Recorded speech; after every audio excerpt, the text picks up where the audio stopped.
Good morning, everybody. Welcome to the Technology Summit here at City Hall. We're looking forward to a fantastic day.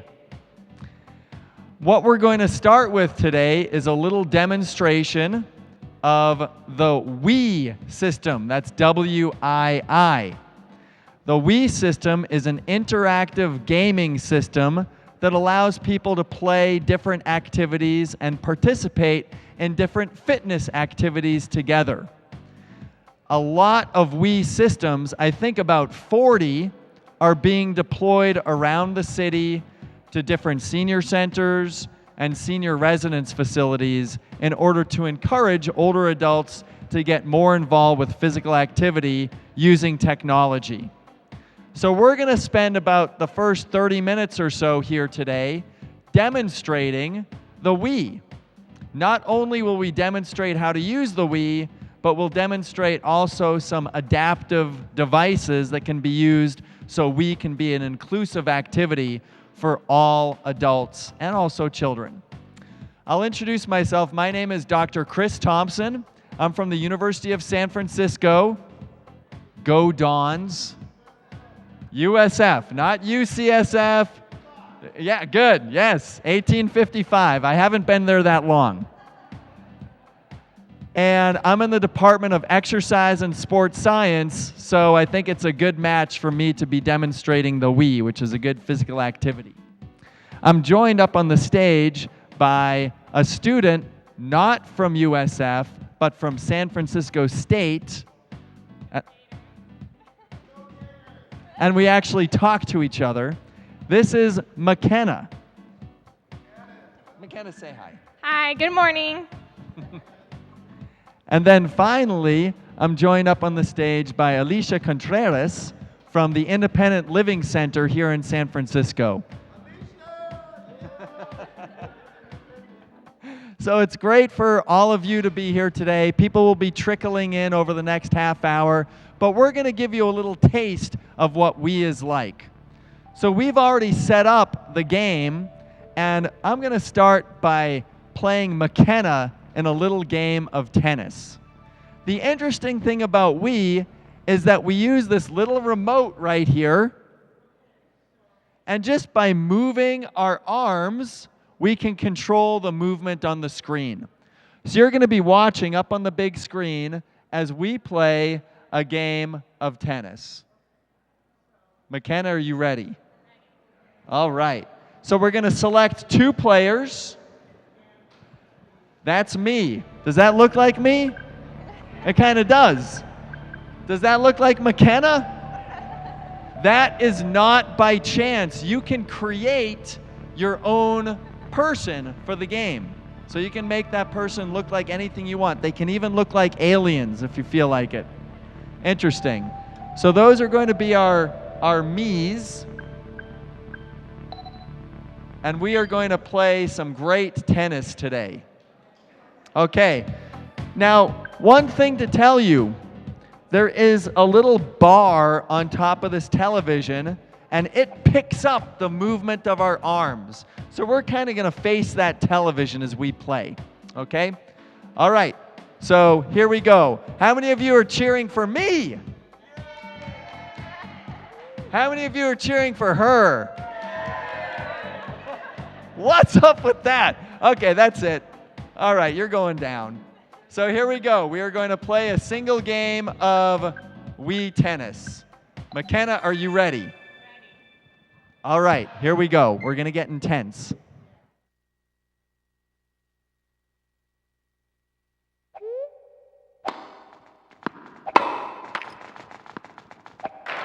Love 15.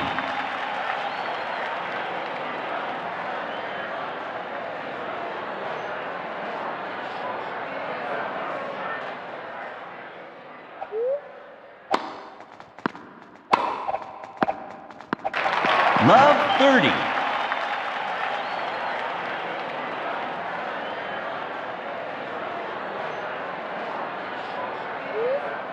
She is currently destroying me, okay? But I'm going to make a comeback.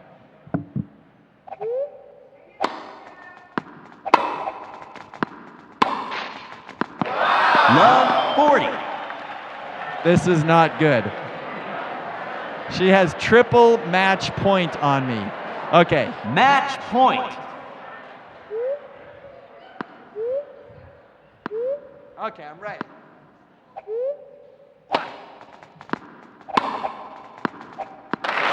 The right team wins.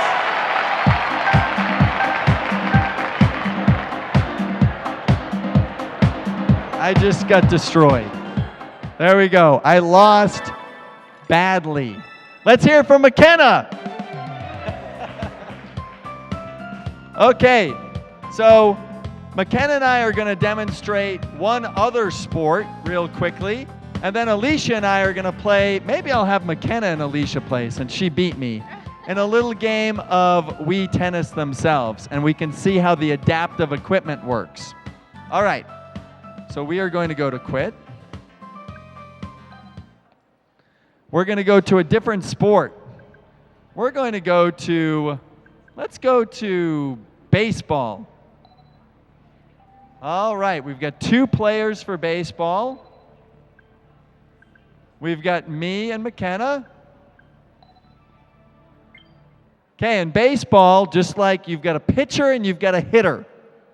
I will be pitching. Actually, I will be hitting. She will be pitching. All right, are you ready, McKenna? Okay, go ahead. Oh, no! That's not good. All right, I got 1 strike on me. Oh, no! This is horrible. The pressure. Oh, I think I struck out. This is not good. Okay, very good. All right, so she can choose different pitches she wants to pitch, which is kind of fun. Okay, hit A. Just hit A. All right, so here's our team. Our team is getting ready to take the field. We're going to be playing each other in a really tough game of baseball. Looks like a nice day over at AT&T Park. All right, McKenna, let's do this thing. Oh, I swung too late. Strike 1. Oh, I swung too early. Strike 2. Oh, no, I got struck out. This is awful. This is very embarrassing. Okay, now I got Walter up. Okay, go ahead and pitch. Yes! Oh, what a catch! That was a great catch. Okay, now our final out in the inning. Go ahead, McKenna. Oh, fouled it off. Destroyed. Uh-oh. Oh. Oh, no. Okay, so I did not score that inning. I didn't even get a hit. So now we switch. I'm pitching. I'm going to throw a fastball right by her. Okay, here we go. Fastball coming. The heater. Yes! Strike. Oh my gosh, that's crushed. Uh-oh. Oh man. She's going to have an inside the park home run. This is not good. A triple. That's not good. Boo. Boo. Okay, that's it. You're going down. Here comes a tough pitch. Yes. Strike. Here we go. Yes. Strike. Yes. Strike. I struck her out. 1 out. Okay, if she scores a run, she's going to win. So we have to root for her to strike out 2 more times. Yes. You swung too early. Come on, McKenna. You swung too late. Oh, you're going down now. You swung way too early. Oh, no. Okay, this is it. This is the final. This will be a tie game. Oh, no. Oh, this is awful. Oh, I made the catch. Yes. Okay. So we ended up tying the game because we're not going to play all the innings. But we both played a full inning, one of us pitching, one of us hitting. It's kind of a fun way to engage in a little activity together, get a little competition, but it's always friendly competition. McKenna, good game. Okay, so what we also want to show is that the Wii can be used with people who may have disabilities, who might not have full use of their arms or their legs.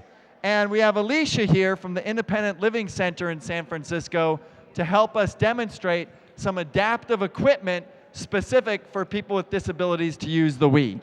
So it's great to have you here, Alicia. Thank you, Chris. Okay, Great partnership. Turn off your thinking. Okay, very good. Okay. And Alicia, you'll turn your remote on first. Oh, yes. There you go. Okay, so notice Alicia here has a hat on that has a Wii remote mounted on it. So instead of using her arm to control the remote, she simply uses her head to control the remote.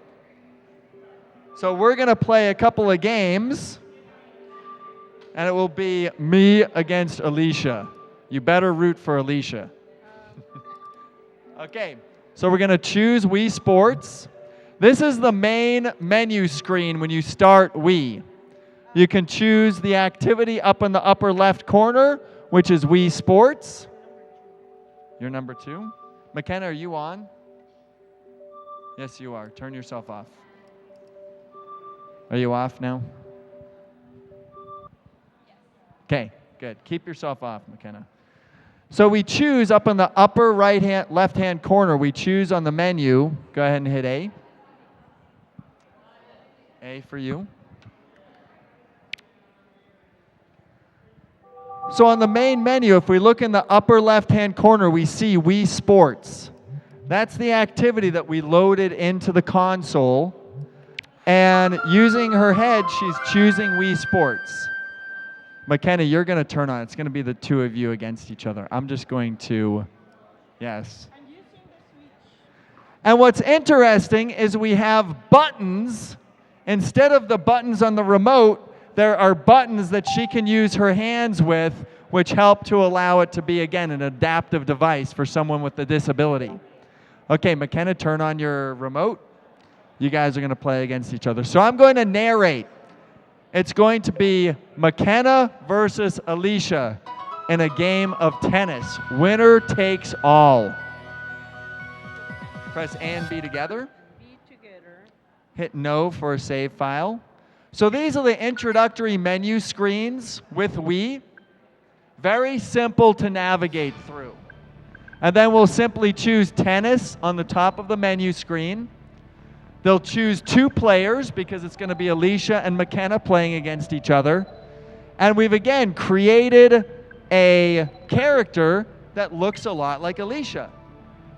And then another character that looks a lot like McKenna. So they will be playing against each other in a game of tennis. All right. And all they do is simply stand facing the television. You will push A. Yes. Hit OK. Hit A. Hit A and B together. Okay, here we go. Let's hear it for the tennis players. Go! All right, single game start. Alicia's going to be serving. McKenna's going to be receiving the serve, and we'll see what happens. By using her head, she is able to serve. Nice shot. Oh, McKenna gets the first point. That's a great serve. And watch Alicia. Watch how she turns her head to control the swinging of the racket. It's very, very, very interesting stuff. Here we go. She's serving again. McKenna hits it out of bounds. You're tied. Very well done.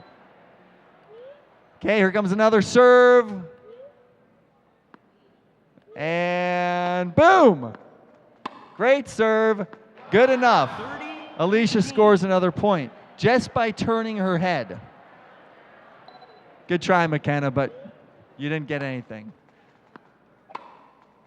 Okay, there's a nice, oh, okay, it's a tie ball game. A great return by McKenna. And Alicia couldn't quite get to that one. She swung a little too late. 30-30. Oh, nice work. 40-30. 40-30. So one more point, and Alicia wins the game. Here we go. Oh, McKenna missed it. Alicia wins. Let's hear it for Alicia. Woo! All right. So that is a quick overview of how we use the Wii. Question.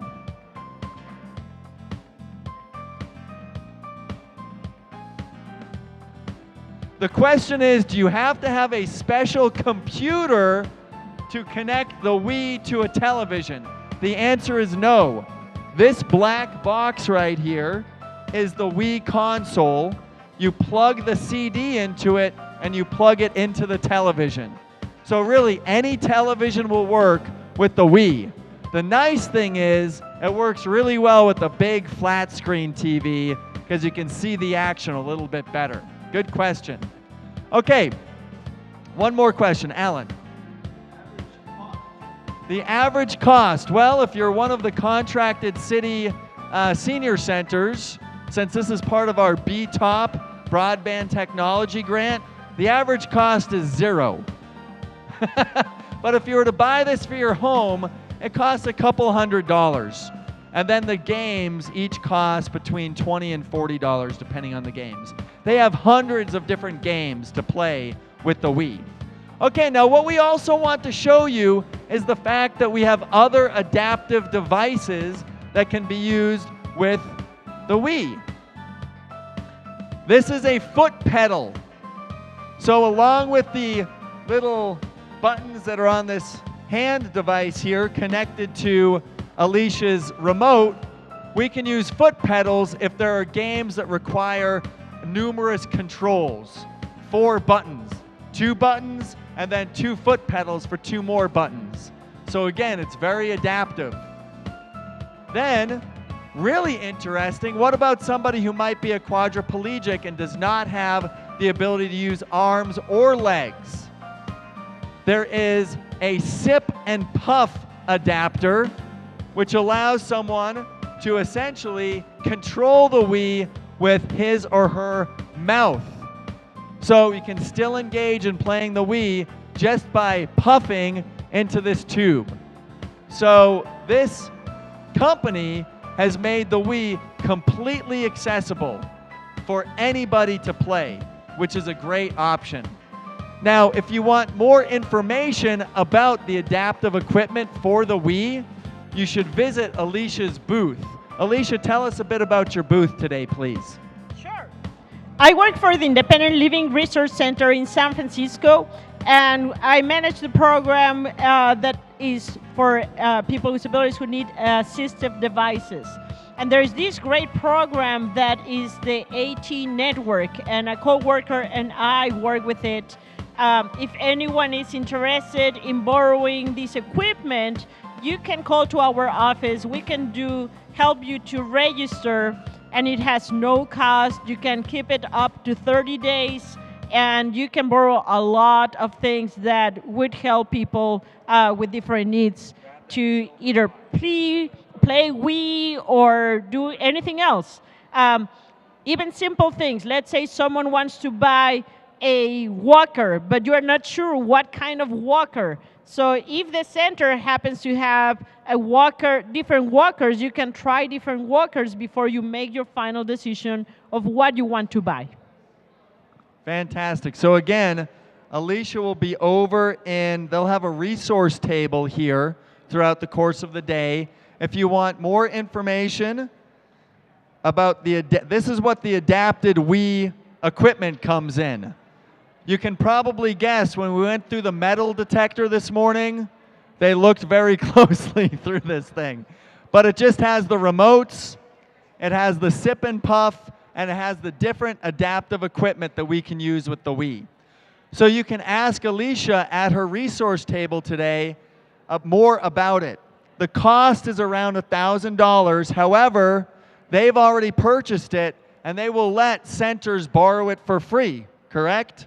That's right. So this is a nice resource. If you have people at your center that may have disabilities, you can borrow the adaptive equipment for the Wii from the Independent Living Center. Really, really nice opportunity. All right. Any other questions about using the Wii?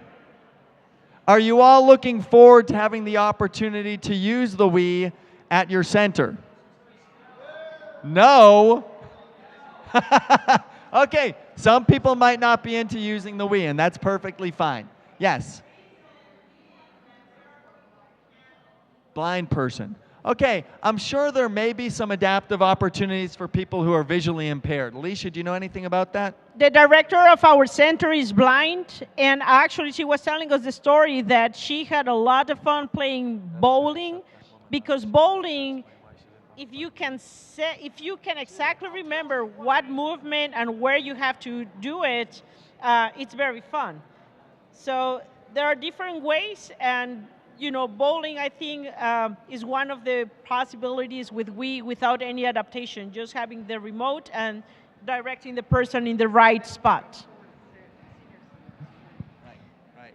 Again, I've heard that a couple of people have commented that they can't afford the Wii.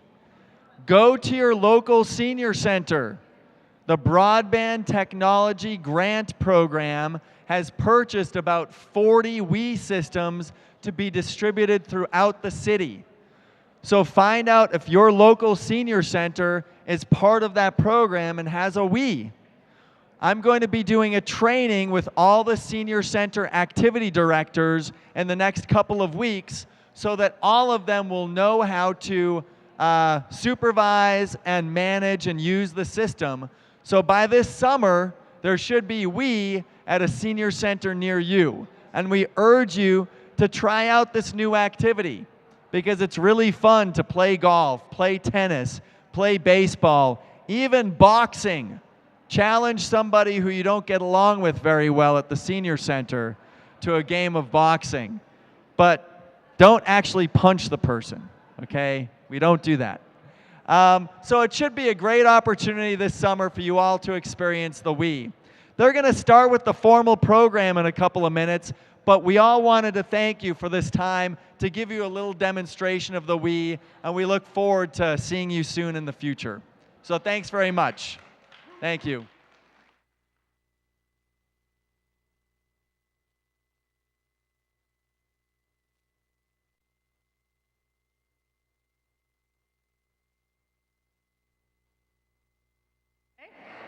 Yes. So how about we give a big thank you to the Wi-Fi folks that were in here earlier getting us ready for the day. If you didn't have coffee, the 1, 2, 3 probably got you going, right? So let's do a big round of applause for all the Wi-Fi. My name is Ann Hinton, and I'm the Director of the Department of Aging and Adult Services. It is really with great pleasure that I welcome all of you to San Francisco's Aging and Disability Technology Summit, the first one that we have held in San Francisco. And what a day this is going to be. You've looked at the program, you know it is chock full of speakers and interactive devices and all kinds of things to make this day actually pretty magical. I wanted to start by introducing our interpreters. Could those folks raise their hands so folks know where they are in the room? We've got translation going on for anyone who needs it, and there's folks outside that can hook you up in the most appropriate way for that. I was also asked to ask all of you if you could move towards the center, because as you can tell, we got a lot of folks coming into the room from outside, and we want them to be able to not have to climb over everyone so they can take a seat. Today's event is about connectivity, connection through technology. And in order for that to happen, it is really essential that city leaders understand the importance of connectivity, the complexity of it, and the why of it. It's important that all of that be understood. Our mayor understands all of that and more. He understands the importance of it, the complexity of it, the why of it, and if you've been following the news at all, you know through what you've read that he's been very, very forceful in moving forward in this area. It's my pleasure to introduce the mayor of San Francisco, Ed Lee.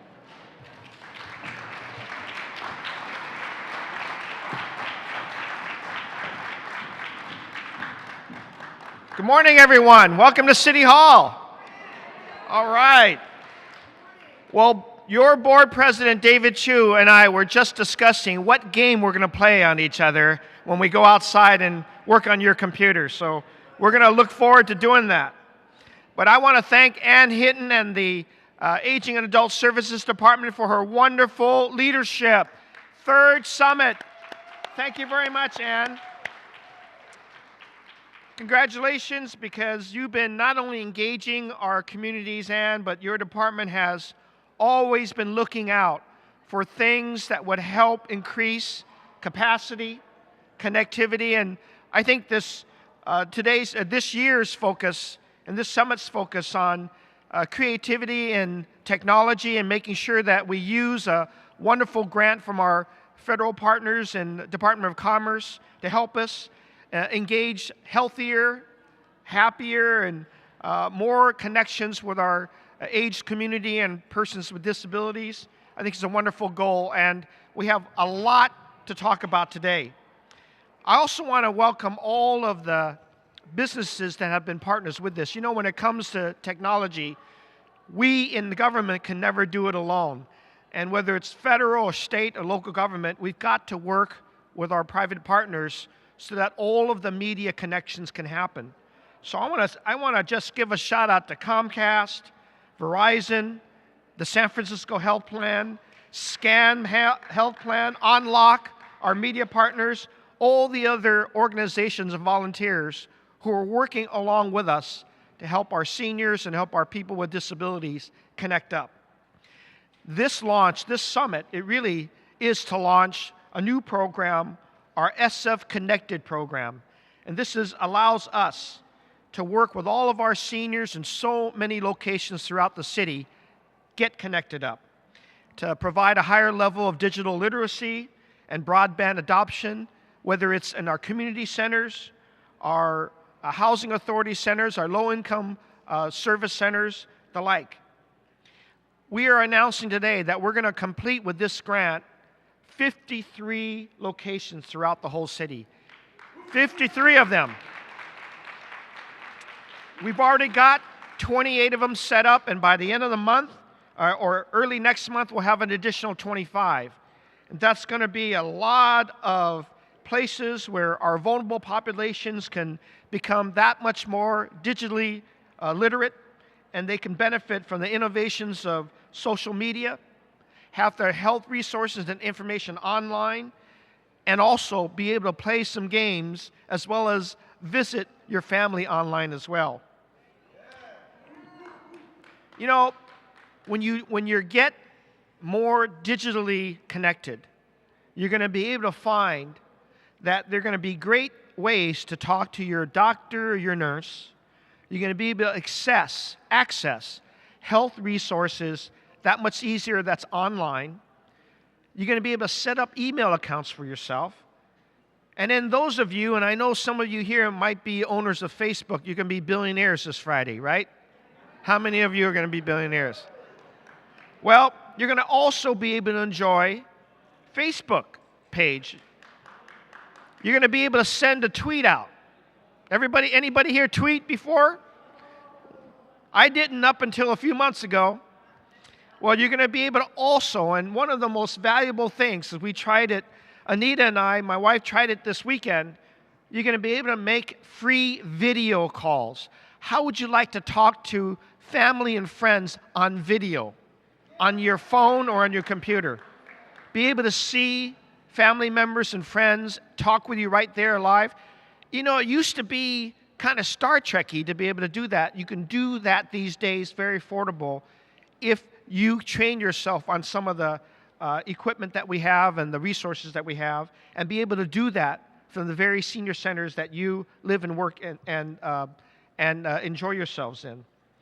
You're going to be able even to read a book online or be able just to have a game and download a game and play with your friends as well.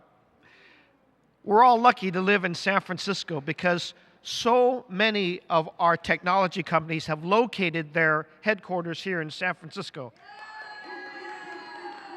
And because they're located here, we can always ask them to help us do a favor here or there and make sure that no one is left out, because that's what we do in government. David Chiu and I come from backgrounds where we don't want to leave anybody behind. We want everybody to enjoy the richness of technology. We want them to enjoy the economy in San Francisco.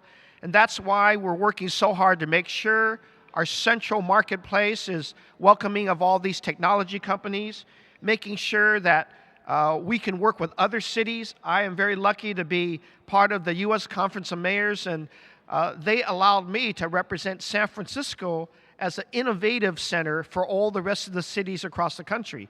So we get to compare information there. One of these days, I'll get to talk to you while I'm in Washington, D.C., and you can hear what I'm saying across there so that we can enjoy wherever I go. You'll know I'll be working and not fooling around, right?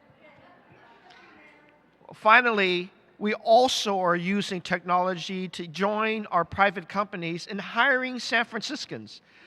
Hopefully some of your kids, some of your grandkids as well, are going to enjoy some of these great jobs in San Francisco, because the companies that are here, many of them have agreed to use the virtual hiring practice called hiresf.org and share the technology to hire online San Franciscans. So we're doing that right here in our great city. I've got a Chief Innovation Officer, Jay Nath, who's working right in my office. He keeps a very good connection for both me and members of the Board of Supervisors to share in what of our technologies, what are they all doing in San Francisco, what are their latest discoveries that we can possibly use to help improve our city. Finally, as some of you know, I celebrated my 60th birthday last week, and my staff gave me an iPad, and I'm looking at it. I might have to go and join your classes in order to appreciate all the applications that we have there. So don't be surprised if the guy next to you has a mustache. When I leave here this morning, I'll be going to Rosa Parks Senior Center. We just spent $2 million of federal monies to redo that whole senior center and allow that to be one of the sites that will host the technology advances that you're experimenting with today. Our own residents in every location of our senior centers are going to enjoy the technology advances that we have as a society. This is why we work in a great city like San Francisco. We want everybody connected. We ought to make sure San Francisco Connected program reaches all of our seniors, all of the people with disabilities. There's no reason why people should not be connected up. And therefore, everybody gets to enjoy this fantastic technology that we have. This is what makes a great city, and this is why I enjoy working with you and being the mayor of our great San Francisco city. Thank you, Ann Hinton. Congratulations on your third summit. Thank you very much. And if I can, if Brian Roberts is in the room, thank you for writing that grant. That's a wonderful grant to get us to where we are today. Thank you very much.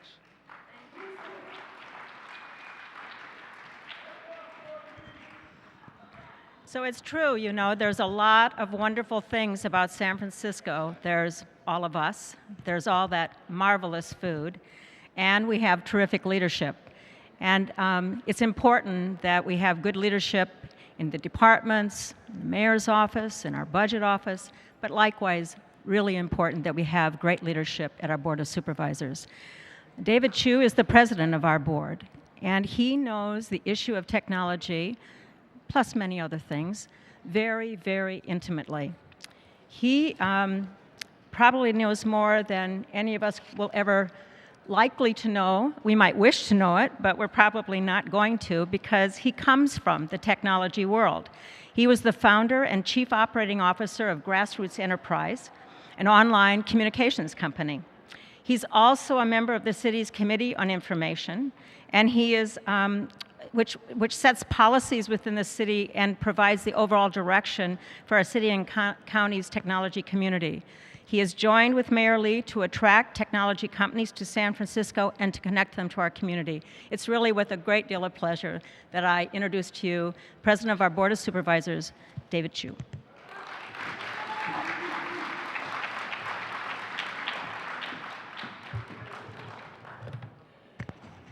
Good morning. Thank you, Ann. Good morning, San Francisco. Are we all ready to get connected today? Great.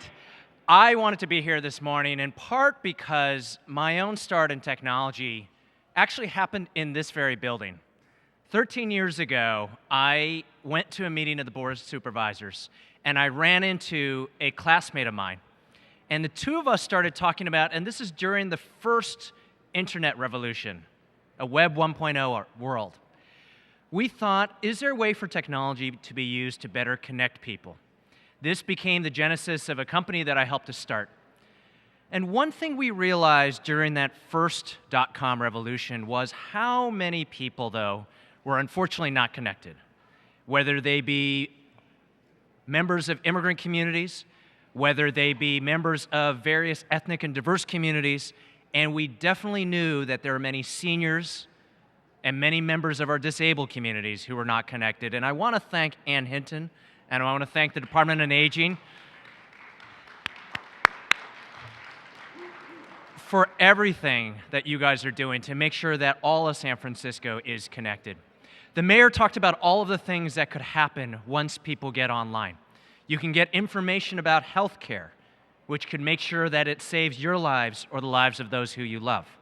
You can get information about how to better use your money, how to invest your money, how to save your money. You can get information about how to learn another language, about how to make sure that you are continuing to grow at every stage of your life.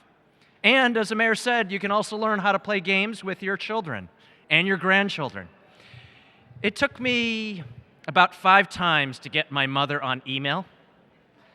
But now that she is on email, she can tell me what to do from 3,000 miles away.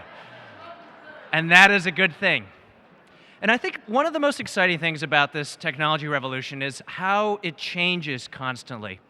When I was here 13 years ago, I didn't have this, nor did I have this, and yet we know every single year there are new gadgets, there are new devices, there are new ways for us to stay connected, new ways for us to learn, new ways for us to be part of the San Francisco community. And by all of you being here physically in this space, I know that you're going to work together to figure out how, as a city, we are the most connected city in the entire world. Thank you very much for being here.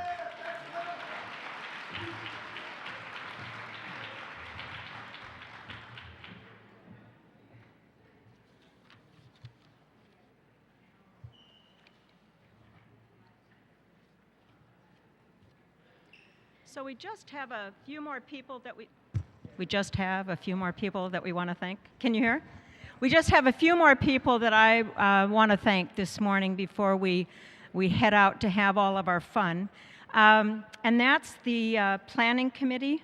And I don't know how many of them are in the room because they were also tasked with doing volunteer work today, not just planning the event. But just to mention their names, we have Margaret O'Sullivan, Bill Haskell, Ella Lee, Valerie Vieira, Brian Roberts, Cammie Griffiths, Sybil Boutier, Stella Chiu and Denise Chung, David Baker and Heidi Zuhl. Are any of you in the room? If you are, please stand. And let's give a round of applause.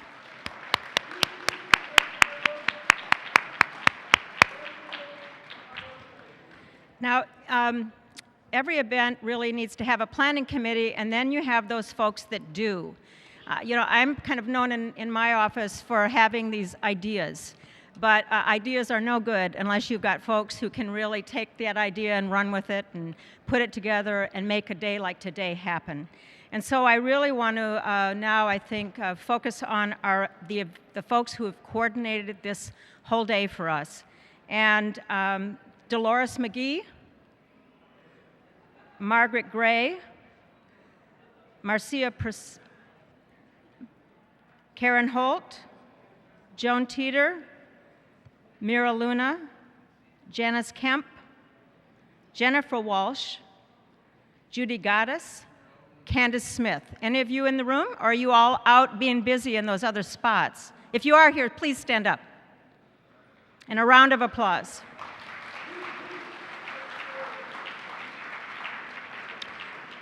So all of these folks are listed in your book, and you all have name tags, and so do they. And as you go out throughout the day, if you see any of these people, I just really encourage you to thank them for all the work that they've done, because it's been an enormous amount of work to pull today off.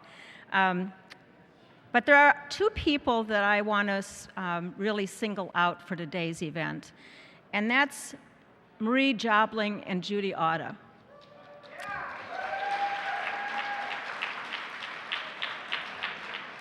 So you know how you read in the paper about those famous folks in technology? There are those names, right? Right? Those companies and those names that we read about every day. But we should all hope for having one of those famous people in our life, and that's who Marie and Judy really are. These are the two women who have, I think, single-handedly moved me into social networking, kicking and fighting the whole way. Because I wasn't born into technology, I really had to be dragged there. But Marie and Judy have really seen the relevance of what social media, what technology can do for all of us, this ability really to connect us, to make sure that we don't miss our families in another part of the world. They have managed to figure out ways that, when it comes budget time, to use it in its most effective way. So again, if you see Marie or Judy today, because I don't think either one of them are in the room, they're out. There's Judy. Say, there she is. A round of applause for Judy. She also, I have to tell you, makes the best brittle that you'll ever taste in your life, so okay. And Marie's not in the room, but really Marie is the woman behind today's event. She also helped us plan last year's Healthy Aging events. So have fun. I'm reminded that we really are here today to have fun, and I think our next speakers are really going to show us the way in that, and then we'll have a whole afternoon of playing and getting on with things. It's really my privilege now to introduce a lady to you who I have watched really from afar. I've really just had the pleasure of meeting Belva Davis in the last few years. I can remember when I first saw her on TV and thought that here's a woman just filled with dignity and compassion and so articulate that she really helped us to understand what was happening in the world. You know, most of you know that Belva Davis was the first black female journalist in the West, and she really did change the face and the focus of news. She has recently written a book that is very important, I think, both for her but for us, because it really tells the story of her life and all that has gone on in the world that she has lived in. Maya Angelou was quoted as saying, "No people can say they understand the times in which they have lived unless they have read this book." And the name of that book, just in case you haven't read it yet, is Never in My Wildest Dreams. Belva Davis.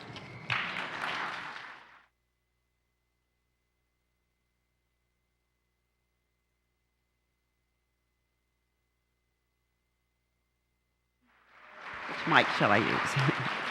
No. Listen, thank you very much for that generous round of applause. And I'm going to start out by boring you, telling you what my morning has been like, because I am just now admitting that I have to do something about my life. Number one, without my cell phone today, I probably wouldn't have made it here, because I was in Petaluma, where I have a house that I'm trying to put on the market, and the traffic from Petaluma to here was over 2 hours. In the meantime, I wanted to let people here know what was going on with me. So with my cell phone, I called a friend who called somebody, they called somebody, and I made it here because she knew how to use her computer and resources. So I'm with you. I need more lessons, obviously. I had the phone, but not the knowledge. So we're going to do something about that in our household. We're also doing something about living that far away from the center of everything, which is right here in this city. So you want to buy a house in Petaluma in the country with 2.5 acres? I got one for you. Well, it is a morning as we all evolve. And as my husband and I get closer to 80, both of us have retired 2 times already. We're now getting ready for a 3rd go-around. But remember, you can do as many as you like to because you're the only one who can say, I'm tired of doing that. I don't want to do it anymore. And so, that's right. Well, we have some people with real knowledge and not chit-chat to come up and tell us how we can age at the same time that we are gaining insight, knowledge, and exposure to a vast universe of information and opportunities. So we're going to start with Darrick M. He is an Aging Service Program Specialist for the newly reorganized Administration for Community Living here in Region 9, the Department of Health and Human Services. Darrick has over 23 years of experience in the field of aging and long-term support services. He served as the Aging Service Program Specialist since 19, okay? Not a kid would come up here and say 2006 and say 1906. But Darrick was appointed as the Executive Director of the San Francisco Department of Aging and Adult Services in 2002 and to 2005. So we ask him to join us here with some wise remarks.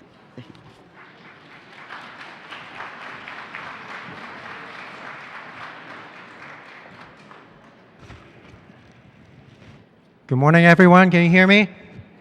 All right. Well, on behalf of Mr. David Ishida, Regional Administrator for the newly created Administration for Community Living, I'd like to congratulate City and County of San Francisco for launching the 2012 Aging and Disability Technology Summit. Well, it was approximately a month ago, Secretary Kathleen Sebelius of the U.S. Department of Health and Human Services announced the creation of this new federal agency, and that is the Administration for Community Living. And in her words, she quoted, "For too long, too many Americans have faced the impassable choice between moving to an institution or living at home without the long-term services and supports they need." And so indeed the goal of this new Administration for Community Living will be to help people with disabilities as well as seniors to live productive, satisfying lives. Now, as you may be aware, the common interests of the aging and disability populations have been recognized actually at the local and state levels for quite some time now. So the mechanisms for providing supports that facilitate community living have been really brought together into local and state agencies, such as the San Francisco Department of Aging and Adult Services that serve both populations since year 2000. Yet at the federal level, policy development, community outreach, and program implementation related to aging and disability services across the nation was fragmented across the Department of Health and Human Services until now. Now, the Obama administration, as well as Secretary Sebelius, have long been committed to promoting community living and finding new means to help ensure that we support seniors and people with disabilities need to live in the community are accessible. So approximately 3 years ago, if you remember, our nation commemorated the 10th anniversary of the Olmstead decision, and at which time President Obama launched the Community Living Initiative on June 22, 2009, to reaffirm the administration's commitment to vigorous enforcement of civil rights for Americans with disabilities and to ensuring the fullest inclusion of all people in the life of our nation. Now, on the very same day, Secretary Sebelius set up an interagency coordinating council co-led by Assistant Secretary Kathy Greenlee, as well as the Director of the Office on Disability, Mr. Henry Claypool, to look at solutions that address barriers to community living for individuals with disabilities and to give people more control over their lives and the supports they need. So now talking about this new agency. We are bringing together the Administration on Aging, which you may be very familiar with, the Office on Disability, as well as the Administration on Developmental Disabilities into one single agency that supports both cross-cutting initiatives as well as efforts focused on the unique needs of individual groups, such as seniors with dementia or children with developmental disabilities.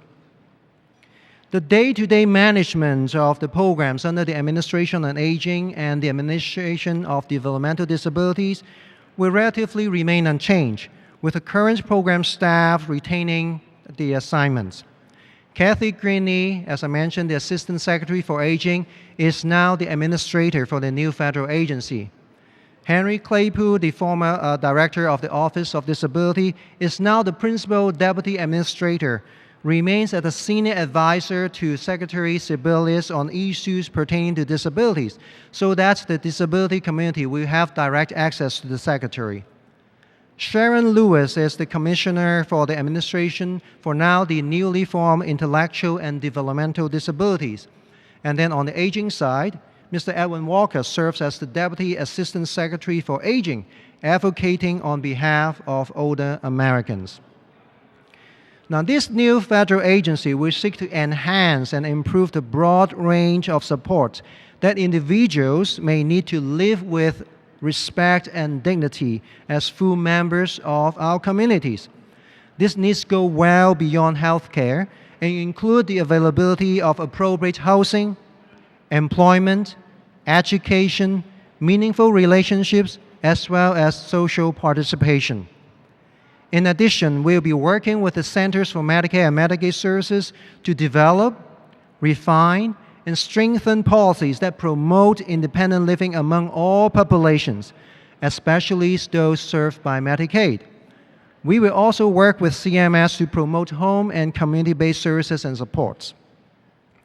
So last but not least, I will be remiss if I forget to mention that May is also the time of the year when communities across the nation come together to celebrate the Older Americans Month, a proud tradition that shows our nation's commitment to recognizing the contributions and achievements of our seniors. The theme for this year is Never Too Old to Play, and we want to encourage older Americans to stay engaged, active, and involved in your own lives and in your own communities. So in closing, thank you so much for inviting me to speak at your summit. We wish everyone the very best, and we want to commend San Francisco for again launching this important event today, and that is connecting senior and people with disabilities to a world of possibilities. Thank you very much, everyone.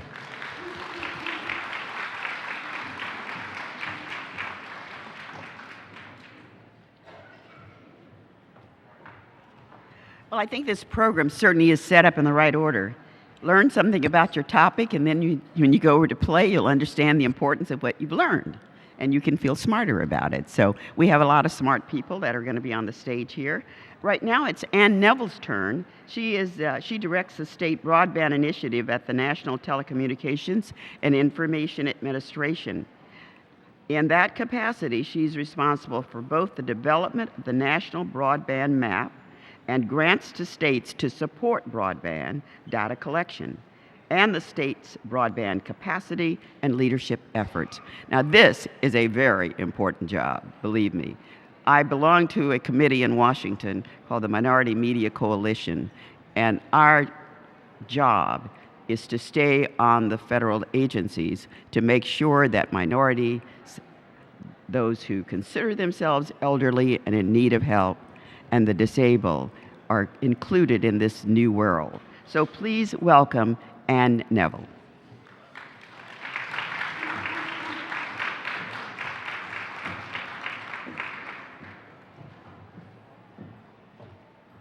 Good morning. Can you hear me? Good. Well, thank you everyone here today for the Aging and Disability Technology Summit. It is an honor for us to be here today to support this important event for the City and County of San Francisco. My name is Nevilee, and I direct the State Broadband Initiative at the National Telecommunications and Information Administration, which is in Washington, D.C. Our agency, NTIA, is part of the U.S. Commerce Department, and it is the executive branch agency that is in charge of advising the President on telecommunications and information policy issues. We are at the forefront of the Obama administration's push to establish a broadband foundation needed to support the innovation economy in the United States. We are looking to produce better and new jobs and a position to ensure that America remains at the forefront of the economy in the 21st century. We are working to ensure that all Americans have the resources and the skills necessary to fully share in all of the possibilities, civic, social, and economic, all of these made possible by the internet, and that's one of the reasons we're here today. Key to this effort for the administration is the Broadband Technology Opportunities Program, or BTOP. This program was established in 2009 by the American Reinvestment and Recovery Act, and it's administered by NTIA. We have nearly $4 billion invested in roughly 230 projects across the country, all of these aimed at expanding broadband access and adoption in the country. And I want to just tell you a little bit about the program and then tell you about why we care so much about this issue. So we have the BTOP infrastructure projects. These projects are building broadband networks in areas that are currently underserved. They're making sure that hospitals, schools, and other vital community institutions have the access that they need to make sure that they can compete in this economy. These projects are also going to spur private sector investment, and they're also going to increase availability for consumers at home. We also have BTOP computer centers. They're located in schools, in libraries, in fire stations, community points all over the country.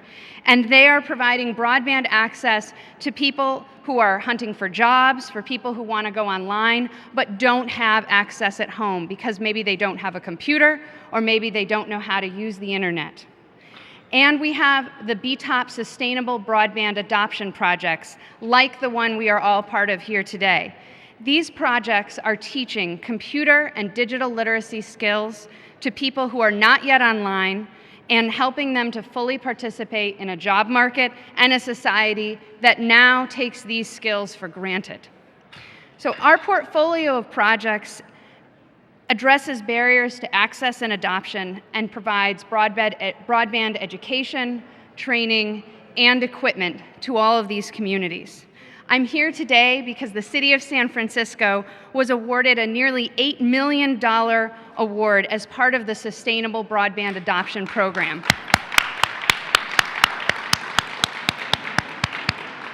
Today's summit, the first of its kind, is a real milestone for this award and is something that we can look at across the country as a model.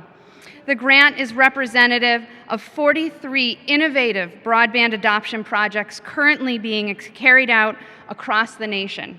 As the mayor mentioned earlier, San Francisco is establishing or expanding computer labs in 53 locations around the city.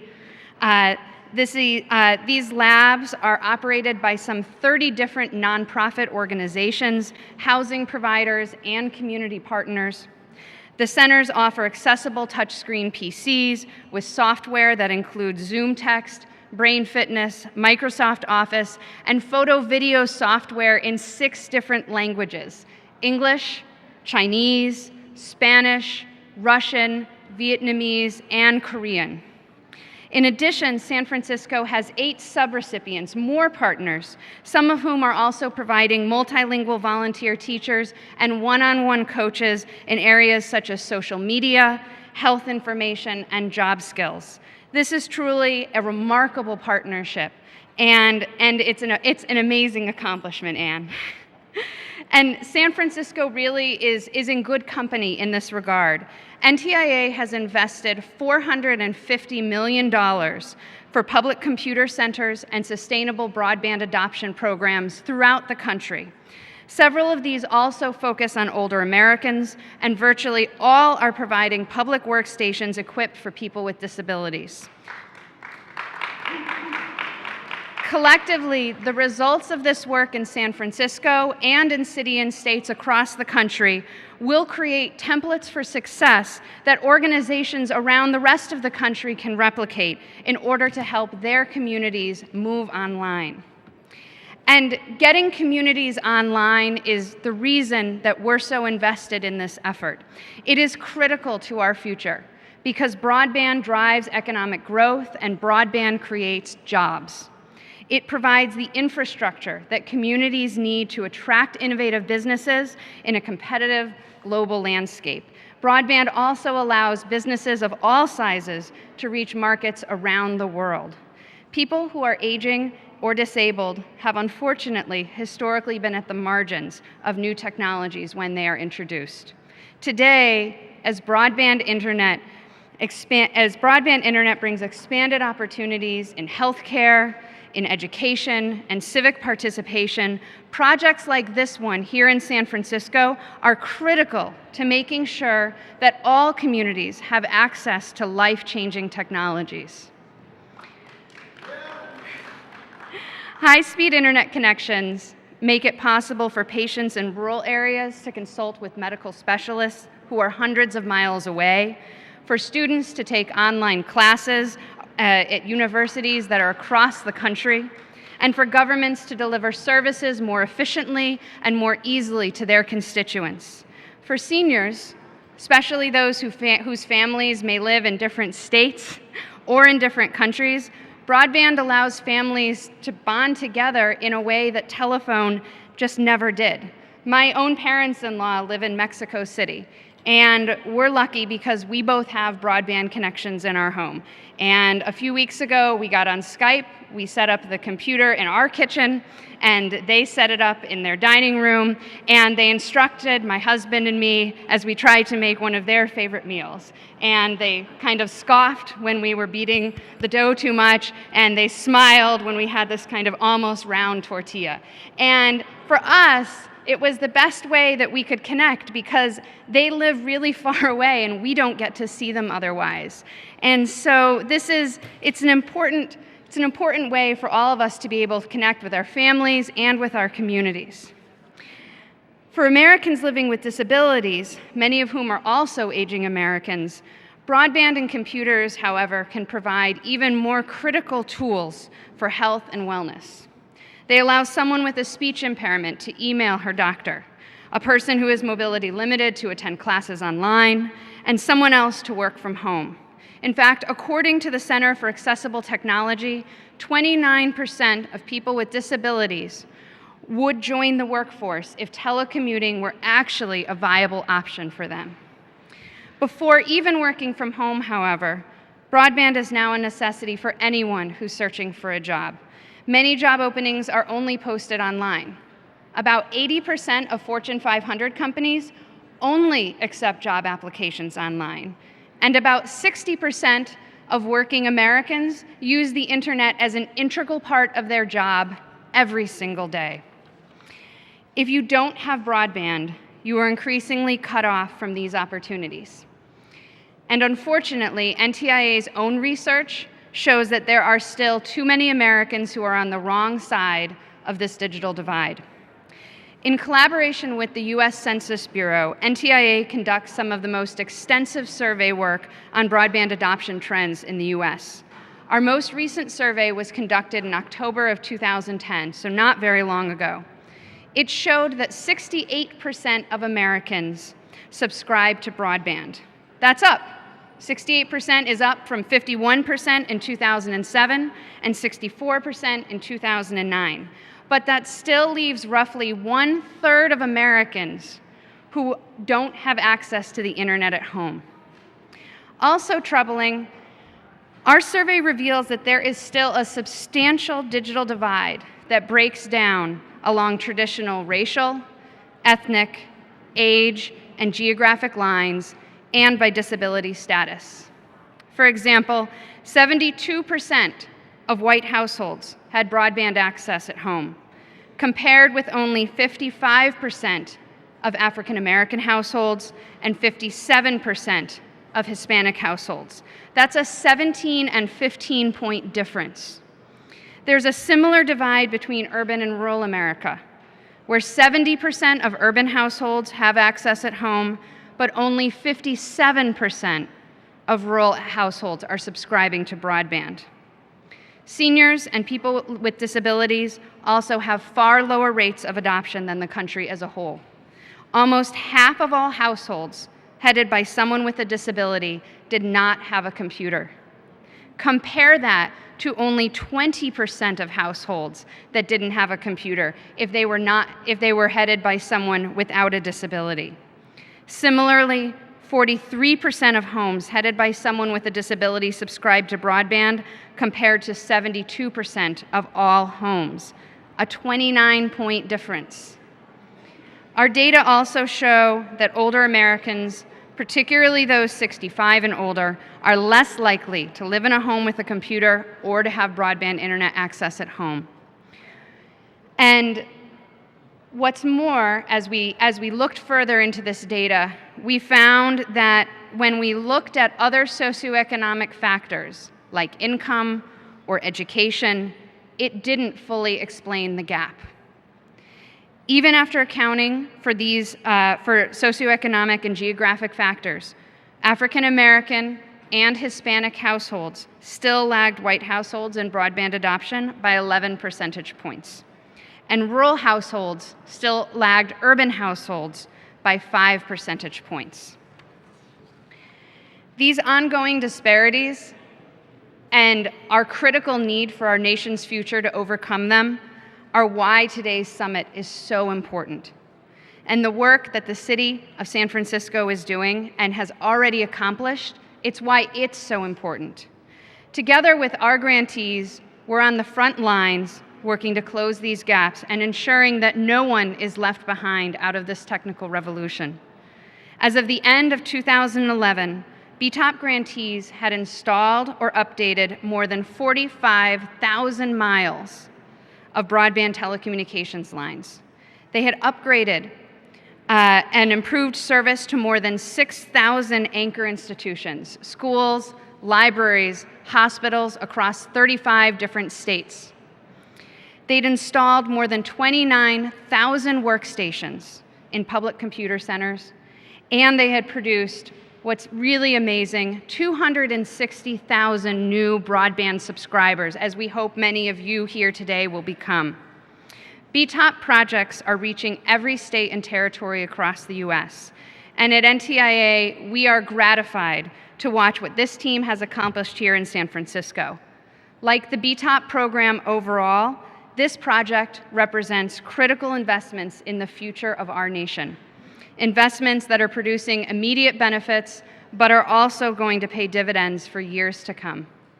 So thank you again for inviting us to be part of today's summit. It's truly an honor, and we look forward to continuing to see more great projects and more wonderful events like this here in San Francisco. Thank you.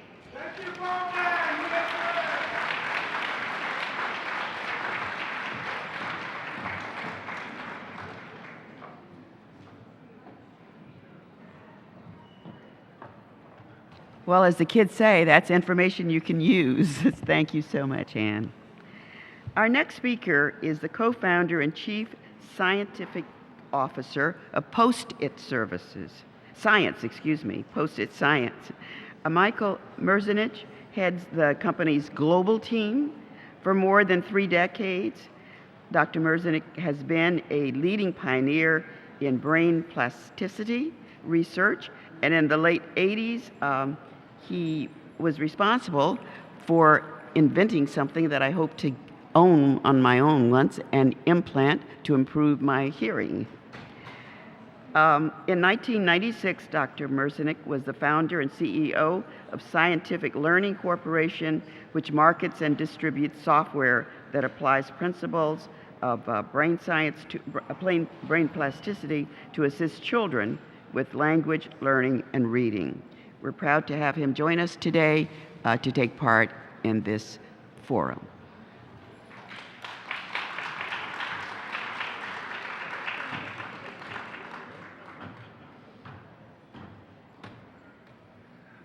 Thank you, Belva.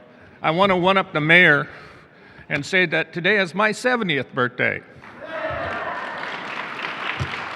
Still alive and raising Cain. I also want to say that I'm a proud citizen of this city, and in fact a public servant at the University of California in this city for more than 45 years. And it's wonderful to be here and wonderful to be with you today. I want to say before I start that you should understand that I was permitted by the University of California on leaves of absence to found Posit Science Corporation. And I profit by what they do. And at the end, I'm going to talk about things that they do that a person could buy and understand that you can regard me as having a conflict of interest when I talk about things that I might profit by. So I just want you to know that. I also want to say that I'm going to talk about science because I am a nerd. It's official. And I want you to know that this science is all team science. Hundreds of scientists and engineers and professional clinicians of different kinds and other technologists have contributed to it. And I represent them to a large extent just because I'm the oldest, and certainly not because I'm the smartest. So I want to talk about your plastic brain. You have a very valuable asset inside your skull, and of course, and that's your brain, but it's very valuable, especially because it's plastic, and I want to tell you what that means. And I want to tell you a little bit about the science that shows us that plasticity is actually reversible. It can drive improvements in our abilities, or, alas, it can take us backward and take us in a negative direction. And I wanted to explain a little bit about what controls moving it in a positive or in a negative direction, because you sure do want to go in a positive direction. And finally, I want to talk about how we've tried to use this science with technology to help you sustain your brain health. And I'm going to give you a little advice about other things you can do, whether your problem is a disability or you have that common disability that applies to every one of us. You're simply having another birthday like I am today.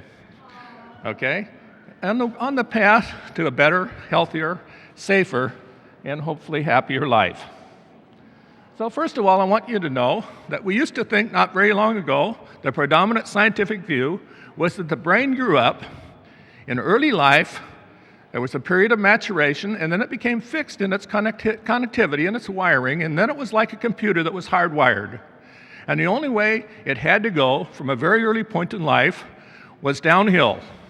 Because it matured very early, basically, there were mysterious operating system and mysterious algorithms in it that accounted for your progression in learning, but as a physical and functional machine, it was static, and in fact, the only thing it did beyond a very early period in young childhood was to go south. Now, we now know that's completely false. We now know the brain actually is continuously changing, and we now know that each time you acquire a new skill or ability, improve at anything, the brain is actually changing its wiring. It's actually changing its functionality. It's actually specializing. And through that specialization, you account for the development of the skill or ability in play. Now, we know this occurs throughout life, in fact, to the very end of life, because we know we can improve our ability, or we know we can acquire a new skill to the end of life. And here we have an older woman who's acquired this skill in later life of basket weaving. And we know that because she's developed this special ability at this point in life, she's actually remodeled her brain, and that remodeling accounts for her developing obvious expertise. This is in play in our lives, throughout our lives. And because our lives are so richly varied from early childhood onward, we create, through billions of moments of brain change, an incredible individuation of ourselves. So that through these changes, we have special abilities. shared by no one else in this room in exact form. We have special knowledge and understanding, things that have driven changes in our brain that are unlike, in detail, anyone else in this room, in fact, anyone else in the world. Because of this incredible gift, we're unique creatures in the world, unique individuated individuals, unlike any other person, in detail, whoever was or ever will be. What a gift. And I realized as a young scientist that it was a challenge to try to understand how to control this great power, to drive brains in improving or strengthening or corrective directions for human benefit, with a special concern about people who are beginning to be in trouble because of an impairment or disability, or because something was happening to them in life, like they were merely getting older. So I want to talk a little bit about that science and how we try to apply it and use it to help people in need. First of all, I want to say that there's a very special thing about this plasticity as it relates to ourselves, and that is to say it's constructed on the basis of moment-to-moment association of the things that go together or the things that are expected to occur in the next moment in time. And one thing that always goes with everything we feel, everything we do, every act we have, every thought, is a reference to the actor, to the player, to the doer, and that references to ourselves. And all of that drives massive plastic self-reference. We actually construct an rich and strongly centered self, a person, in our brain through its changing itself in this powerful plastic way. We're also constructed through these same processes to attach to the other people, to the other things that we're close to in life. And that's the basis of the attachment of the mother to the child, or the child to the mother. Through millions of events of contact and interaction, all of those count in ways that actually grow the child into the person that is the mother. We are constructed to build attachments between mother and child, between friends, across our families and across our communities. This is something that we have to nourish, that we have to keep alive, that we have to keep healthy. But fortunately, we're constructed to do this in rich form by the way our brains are constructed, by the way we're constructed and live our lives. I want to say a special thing about plasticity, and that's the fundamental processes in play are reversible. And we've studied this extensively over the past 20 years and have richly demonstrated this to be so.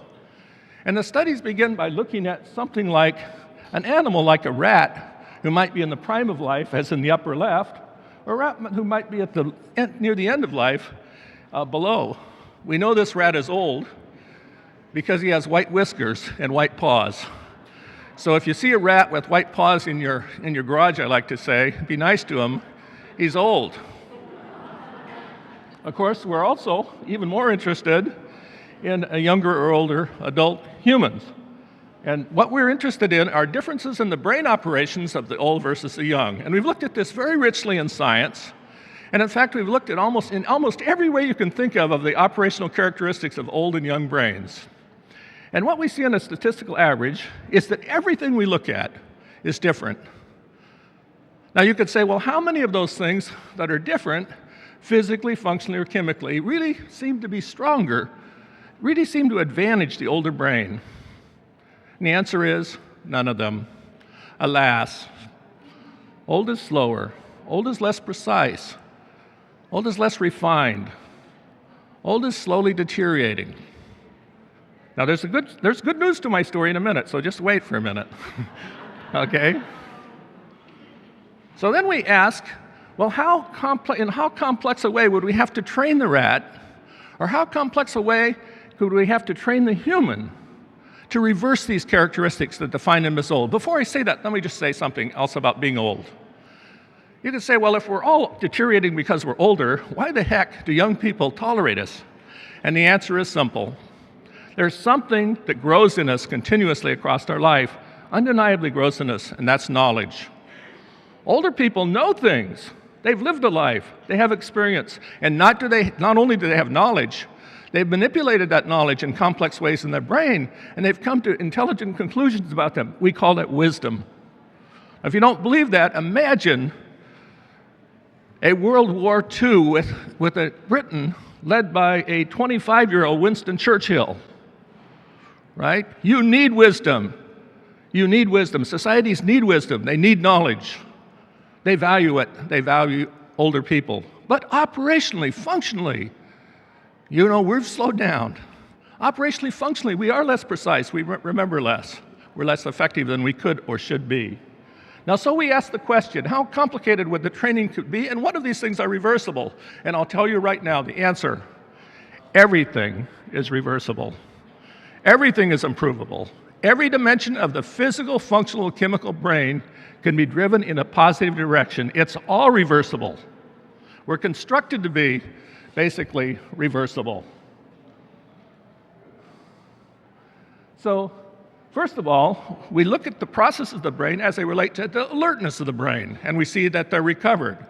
We look at the processes that relate to the attentional control in the brain, and we see it's recovered or substantially restored. We look at the processes that relate to the accuracy with which the brain represents information that it's shipping around or receiving through our senses, and we see it's dramatically improved by training. We look at the processes that relate to speed, and we can speed up the brain almost always by 2 to 3-fold in an old animal or an old human, not so far away from the end of life. We look at an animal as it applies to dealing with complex information that's occurring across time, and it's improved. We look at the processes that control or relate to the flexibility of the operations of the brain, and they're dramatically improved. We look at the processes that relate to memory or the recording of information in the brain, and they're improved. Everything is improved. Physically, functionally, chemically improved. Now, this is obviously an asset that we should use, and the question is, well, how can we use it? But before I describe that, I want to say, you know, how do you turn an old brain that appears to be deteriorating into a physically and functionally younger one? And the answer is, you train it. You have to train it appropriately. I mean, there's certain strategies that have to be applied, obviously. So then the question is, well, why does the brain deteriorate to start with? Why is it degrading? And the simple answer is, you reach a peak in about the 3rd decade of life on the statistical average, and then slowly, noisiness begins to creep into the processes of the brain. You can think of it as growing chatter in the brain. And we know that because we can add noise in the brain in various ways. In science, we wouldn't do this in a human, but we can do this in a rat. And when we do that, we see that over 2 or 3 or 4 weeks, a rat in the prime of life has a brain that looks like the brain of a rat near the end of life. Now, we see a very interesting thing when we look in detail at the brain near the end of life.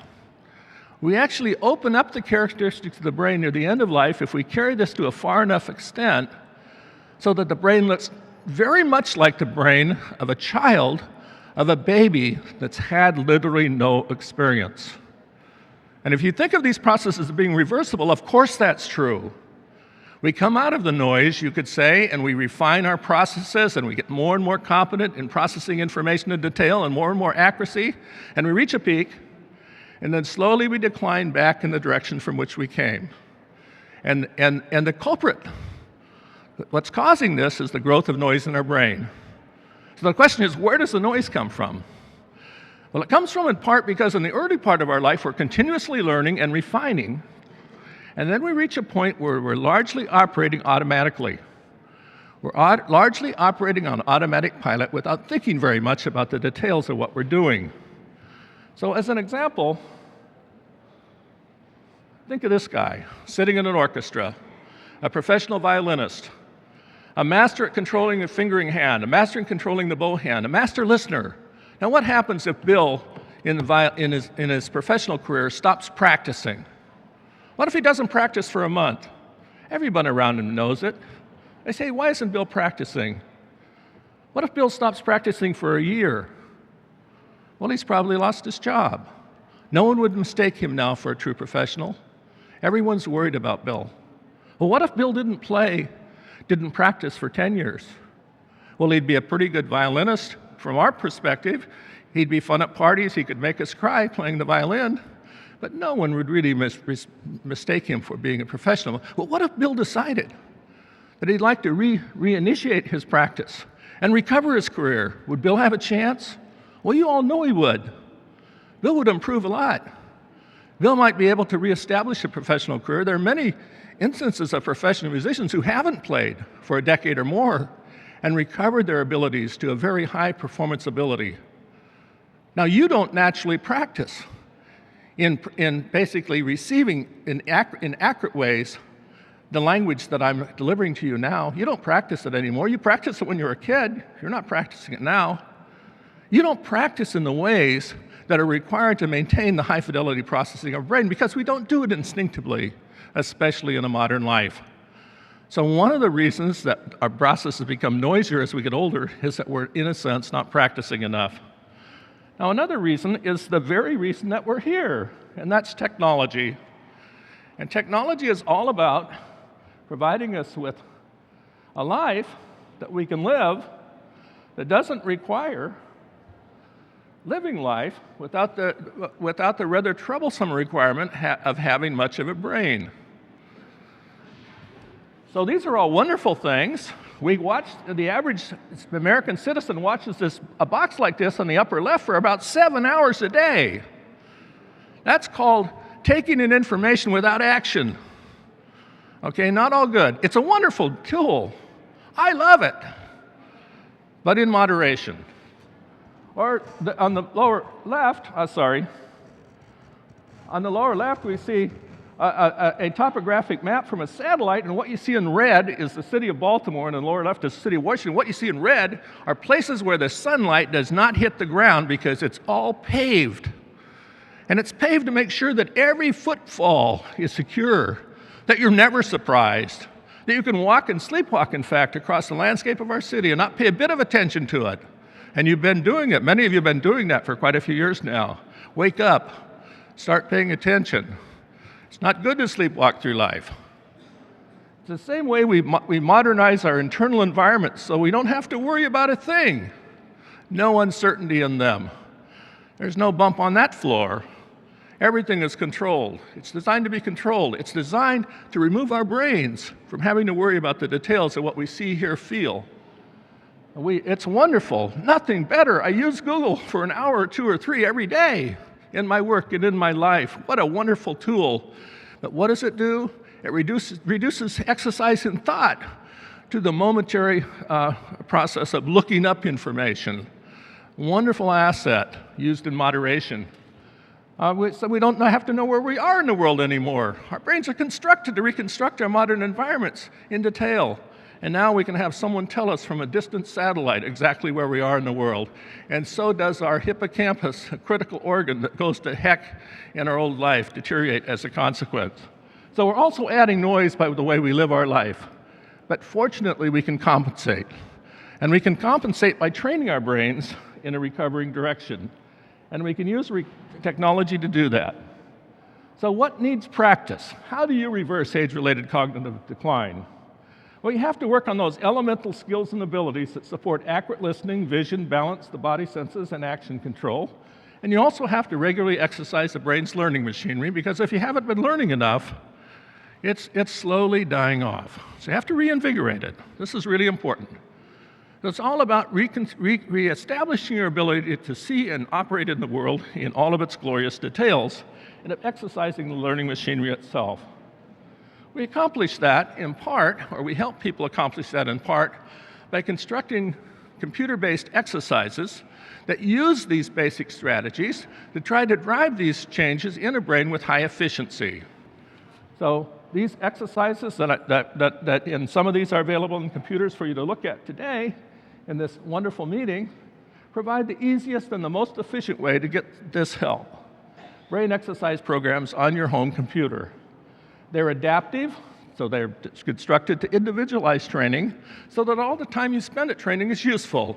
It quickly adjusts to your level of difficulty so everyone can operate successfully or effectively with it, and it drives you as far as it can in a corrective or improving direction. It's optimized for the fastest brain improvement. It's actually constructed so that you get the most bang for your buck for the minutes spent in training on a computer. It's extensive because there's a lot to fix in the average older brain, or you could say a lot to strengthen.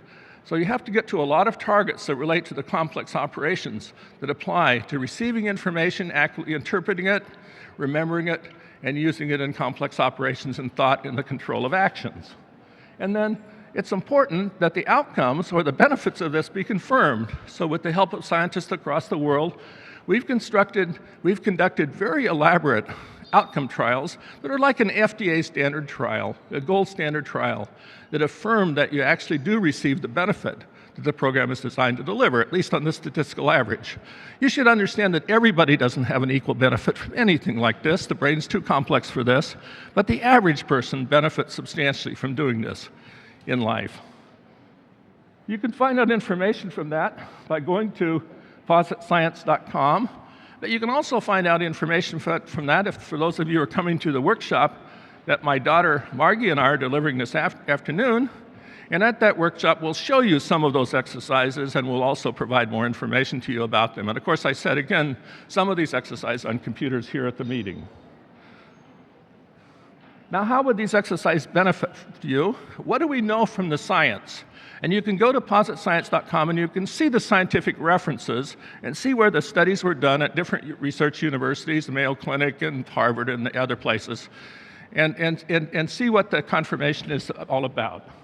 Well, first of all, we can see that it improves your basic spirits.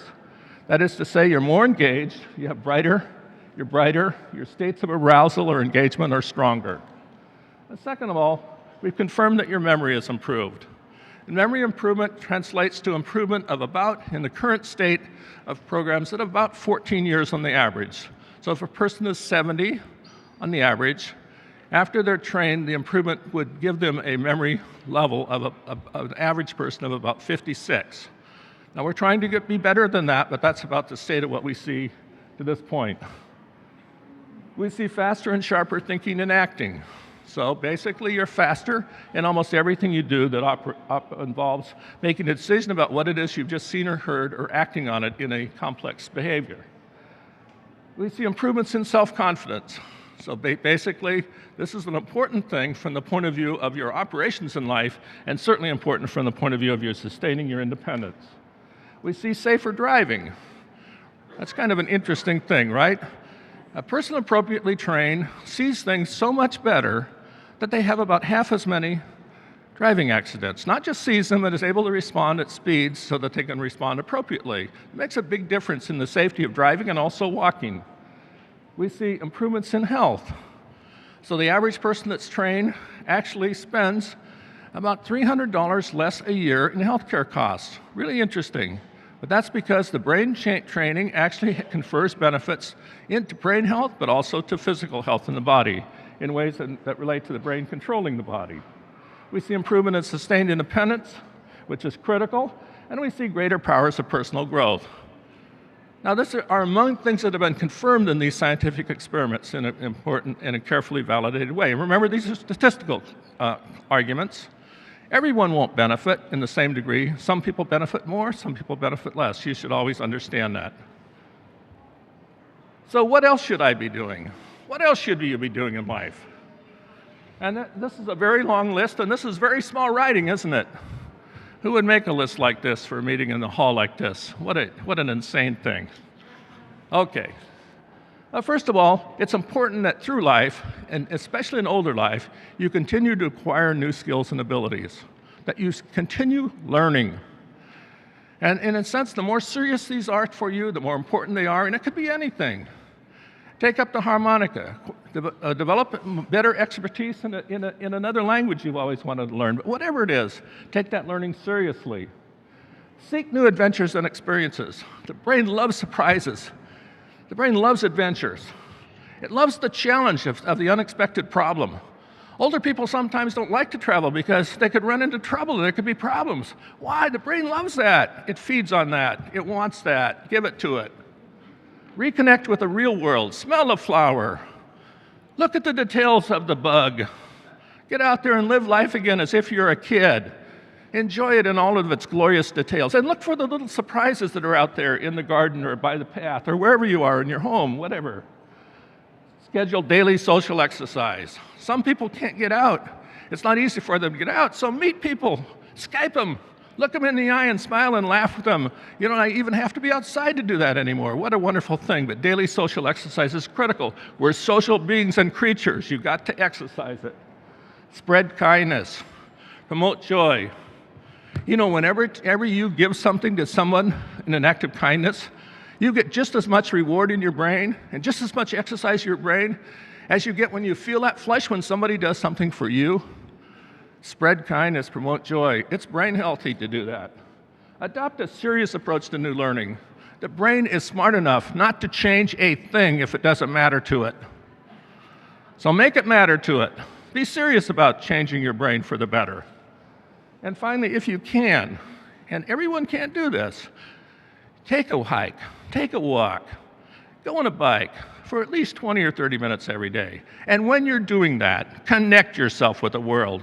Don't put on the earbuds and space out. Smell it, look at it, check it out, say hi to it, shake hands with it, live with it, and you'll enjoy every moment of it, and your brain will enjoy it. You have the power within you. You have the power within your brain. You have been given this great gift by the creator of the universe, or by Mother Nature, or some combination thereof, to change your life for the better, to be better tomorrow than you are today, to be a lot better a year from now than you are today. Use this resource. Regardless of your circumstances, use this resource if you can. And work to improve yourself, because you'll have a better, happier life in the end, almost no matter what your circumstances or your neurological burdens. So use this resource and have lots of fun doing it. I hope you see out in the street on one of my morning walks or bike rides. Thank you very much.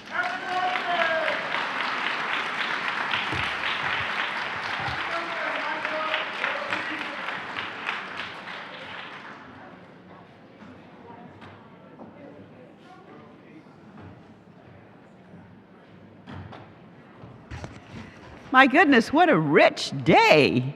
I mean, we can all have hope and and not be fearful about anything. And we take that attitude that we can really reverse things. Gee, I'm not going to tell them what my next birthday is going to be. You think I should? You go anywhere on the internet, it always starts with Belva Davis was born in 1932. And one woman looked up at me and she says, "Dear?" And then she found out it was okay, she thought. Anyway, to let you know that we can all have the ability to do whatever we want to do, I'm delighted to introduce now Mary Twomey. She's, when she's not rapping like, language, she is the co-director of the National Center on Elder Abuse at the Center of Excellence in Elder Abuse and Neglect, the University of California, Irvine. Before coming to UCI, Mary was director of the San Francisco Consortium for Elder Abuse Prevention, a program of the Institute on Aging from 2000 to 2007. I'm proud to serve on that board, Mary. Mary has her MSW from Catholic University in Washington. Her rapping career started with her first song, "Yo, There's No Excuse for Elder Abuse." Mary?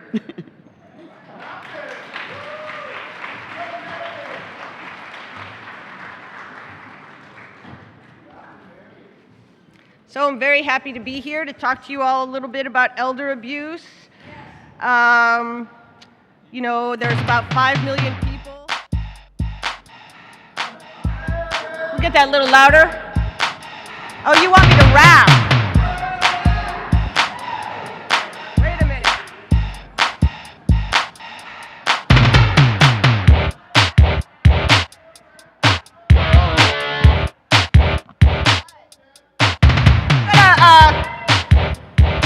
I need some help because my brain plasticity is not too good. So I'm going to need your help, all right? Turn to page 21. Yo, yo, yo. All right? Maybe you want to stand up a little bit, get the blood running. All right, 21. Little Tai Chi? Okay. So everybody listen up and join me if you can. I want to stay connected. There's a big old world out there. Twitter, Facebook, YouTube, emails flying through the air.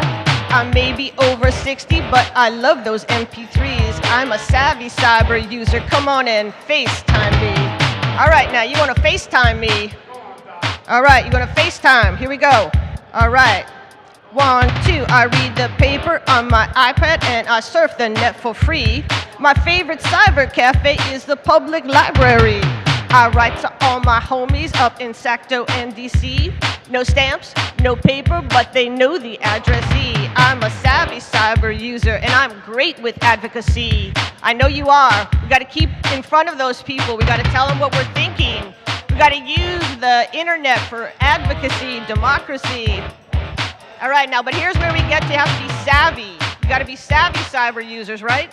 I got an email from Nigeria, said, I want $1 million. I may have a disability, but I'm not a sitting duck. The email says a check will come made out just to me. Next, they'll be asking for my password and ID. I'm a savvy cyber user, so what do? Press delete. Press that delete button. Looks too good to be true? It is a scam. Scams and frauds. All right, let's go back to verse 1. And we're going to say we now. Okay, ready? Here we go. We, 1, 2. We want to stay connected. There's a big old world out there.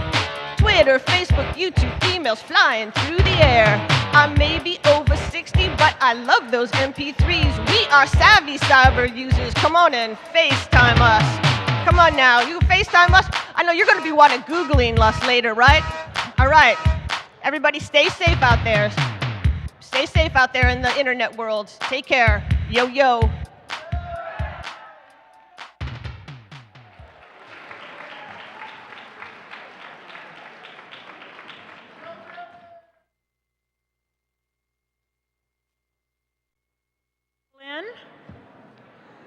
And we'll get started.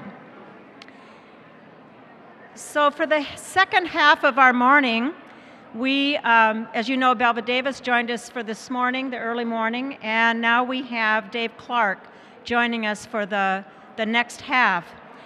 Dave has been an award-winning newsman for 35 years. He's been in broadcasting for 35 years. He started when he was 17, so I haven't had a chance to ask him about what that special experience might have been about, but maybe some of you will get a chance to ask him about it later. 17 seems like a young age to enter into broadcasting. I was interested in reading about all the places that he has worked. He's been in New York City, in Washington, D.C., he's been in Los Angeles, and I think the most probably interesting for me was the fact that he was in Philadelphia for a number of years. And we know in our Department of Aging and Adult Services that Philadelphia has one of the most interesting and creative network of services for older adults in the country.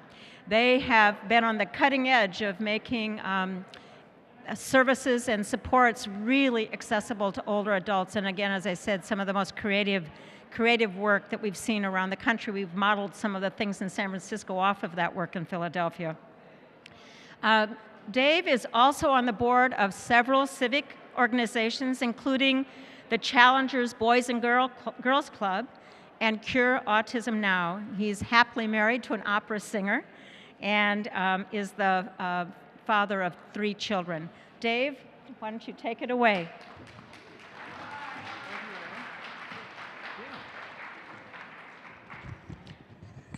Well, good morning. Can you hear me? In the back, can you hear me? Well, I can see you too. Good morning. It is Ann, thank you very much. Heidi, thank you. And if no one told you this morning, you look good today.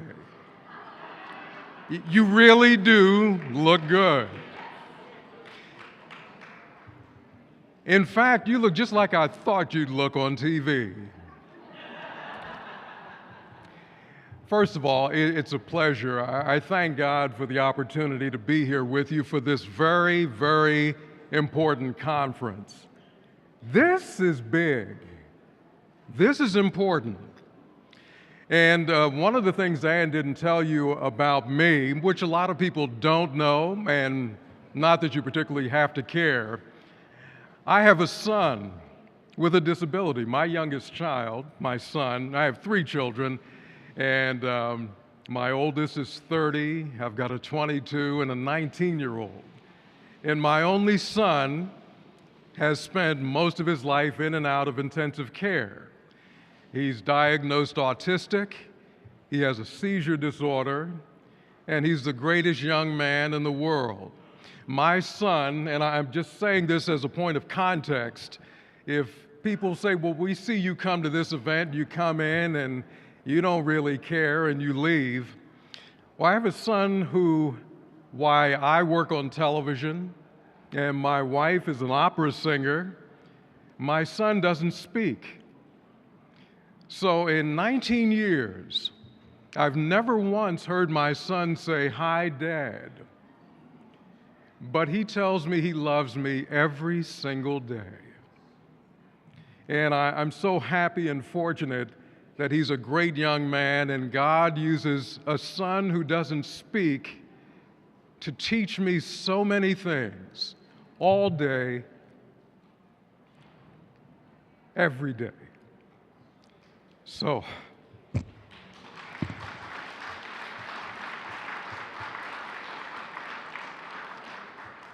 you see, I rarely talk about that because that hits to the core of me.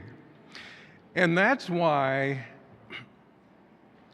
I've learned the necessary needs of technology to learn and to grow and to do things, and why you and I need the things you're going to hear in just a couple of minutes. I just want to take a quick moment as you get settled, and you're going to have to stop talking because I'm not going to talk over you. See? You too, yeah, see? Because see, I'm going to count to 10. And I usually don't have to finish to 10. But when you think of technology in the world today, think of all the things. Now, we can't even imagine what's going to happen a month from now. But think of the things that have been eaten up.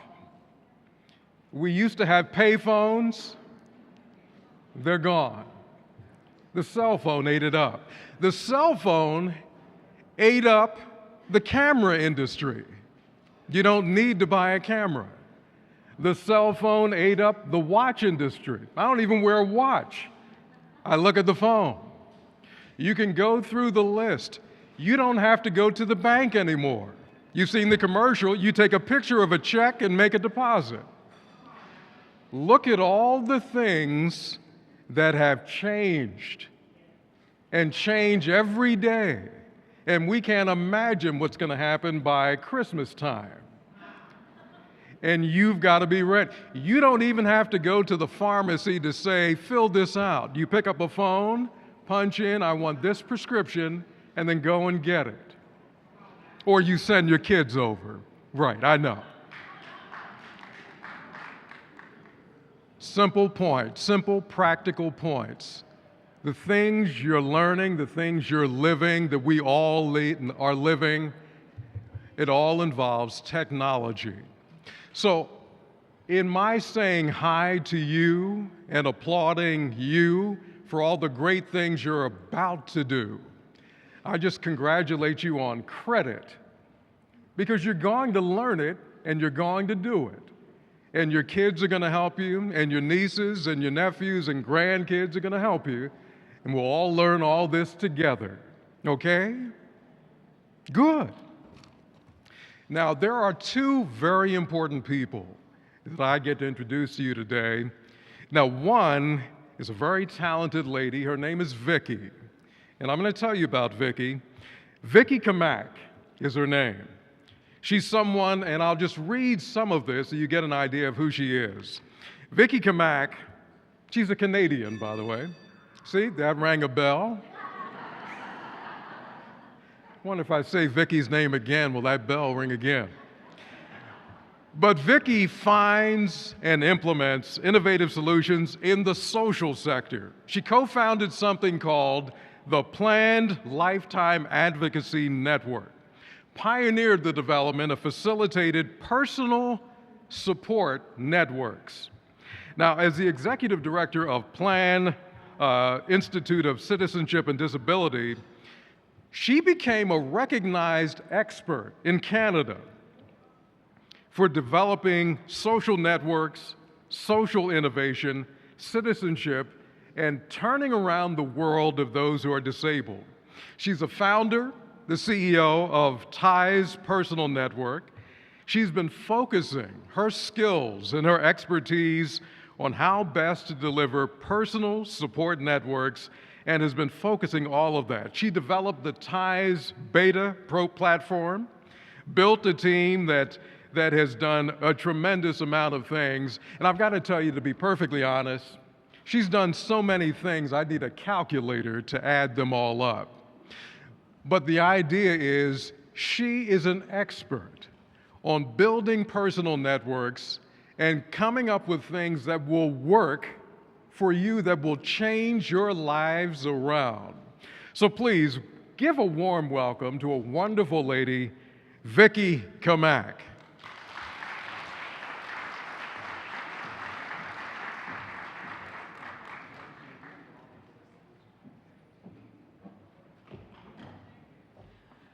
Good morning, everyone. What an amazing venue to hold this event in. I've already seen a wedding here. I thought that only happened in movies, actually. And what an incredible city you live in. The vision of people like Ann Hinton and Marie Jobling, who are putting something together where San Francisco will be the most connected city in the world. And the force behind what they're putting together of when they talk about connections for everyone, they really mean everyone. They're true inspirations for me, for fellow Canadians, and for many of us actually around the world. The theme of my presentation today is about staying connected for a good life. And if there are two things that I am passionate about, it is that, staying connected and a good life. And those phrases really sum up the last 20 years of my life in so many ways and what I've dedicated myself to. And so to explore these themes, what I want to do is share with you some ideas about consciously working on making and sustaining connections, which is what I think we all need to do. To get started though, we're going to talk a little bit about a technology solution, and that's TIE's Personal Networks. I want to share with you stories, lessons, and some new ideas. But first off, I just want to acknowledge all of you who are here today thinking about trying something new, thinking about a new approach to technology, about using technology differently. Maybe it'll be your first time actually engaging with a computer.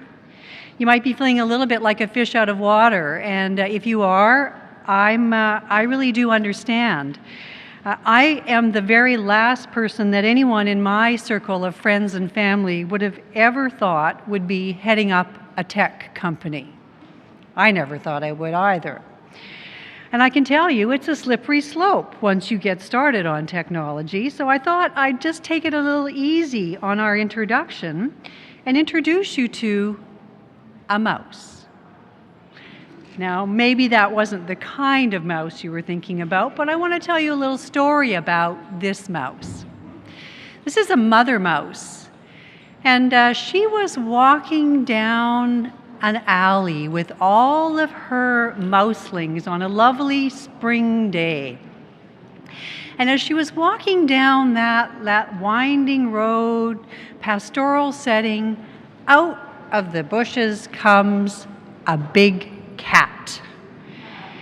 The cat arches its back and hisses, and the mother mouse gathers her little children around her, gathers herself up and looks that cat in the eye and goes, ruff, ruff, ruff, ruff, ruff. The cat, completely stunned, turns and runs away. And then the mother mouse looks down and says, now, children, let that be a lesson to you. Never underestimate the power of a second language.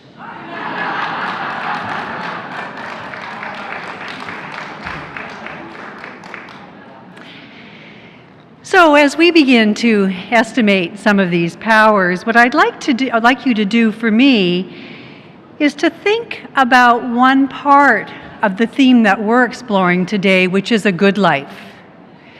And I'd like each of you to just take a moment and reflect on what would be a good life. What are the critical elements for you of a good life? This is a question that philosophers have explored over the ages. And you know, time after time, it's a question that I've explored with families of people with disabilities, with people facing life challenges, with people who are aging. And you know, I'm curious, when you thought about it for yourself, about what would be critical for a good life, how many of you listed family and friends? Yeah, okay. How about making a contribution or participating, being engaged? Okay. Yeah, lots of you. How about good health and having choices? Yeah, okay. So all of these are core elements for sure. But you know how most of our efforts on future planning are focused? Yep, this is it. This is how we have a whole industry thinking about future planning and thinking about what a good life is, and it's focused on money. Here actually you can see some Canadian money up there. We've got loonies and toonies in that pile of coins there. In any case, I'm really curious about how come money is easy to plan for, but what about planning for people?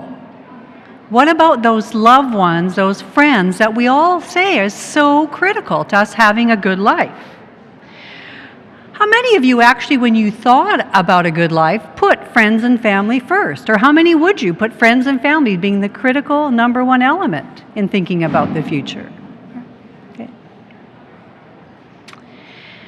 So what do you think it is that makes it easy for us to think about planning for money, but so difficult to plan for people? You know, there's something that makes us hesitant to reach out to others. I mean, some of us can take this idea of independence to an extreme, right?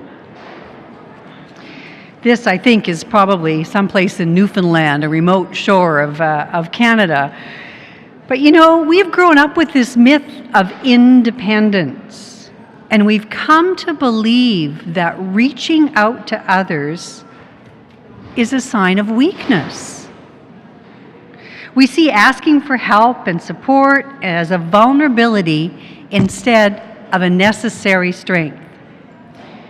So if you agree with me that connections are the key to a good life, I'd like you to explore with me how technology, and in particular, how networks can actually help.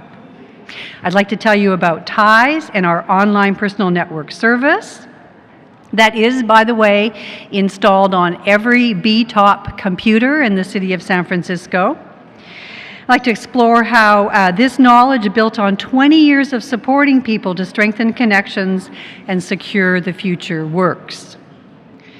So what TIES does is it creates personal, private, secure online networks. Here's what a TIES personal network looks like. This is Jill, and she and her daughter created a TIES network together. And what they did, they created the network in part because Jill is she has an advance in her experience with cancer, and they wanted to coordinate the care and the connections and bring people closer to Jill in this important time. So Jill and her daughter identified who they wanted to invite, and that's the only way you can get on a TIES network is if you get an invitation. You can't be searched, you can't be found. Anyway, you get an invitation because Jill knows you and wants you to join her.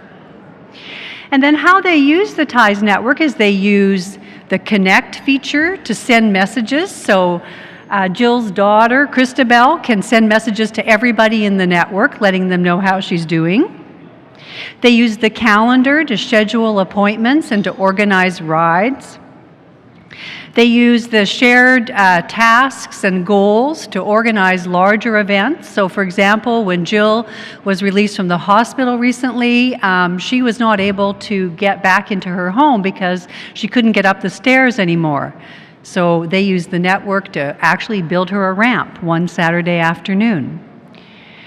They used the shared files to share information about Jill, and they used the vault as a place where Jill keeps her personal information. So she has on there her advanced directives, she has medical records, and so on, that isn't accessible to everybody in the network, but to some of the members.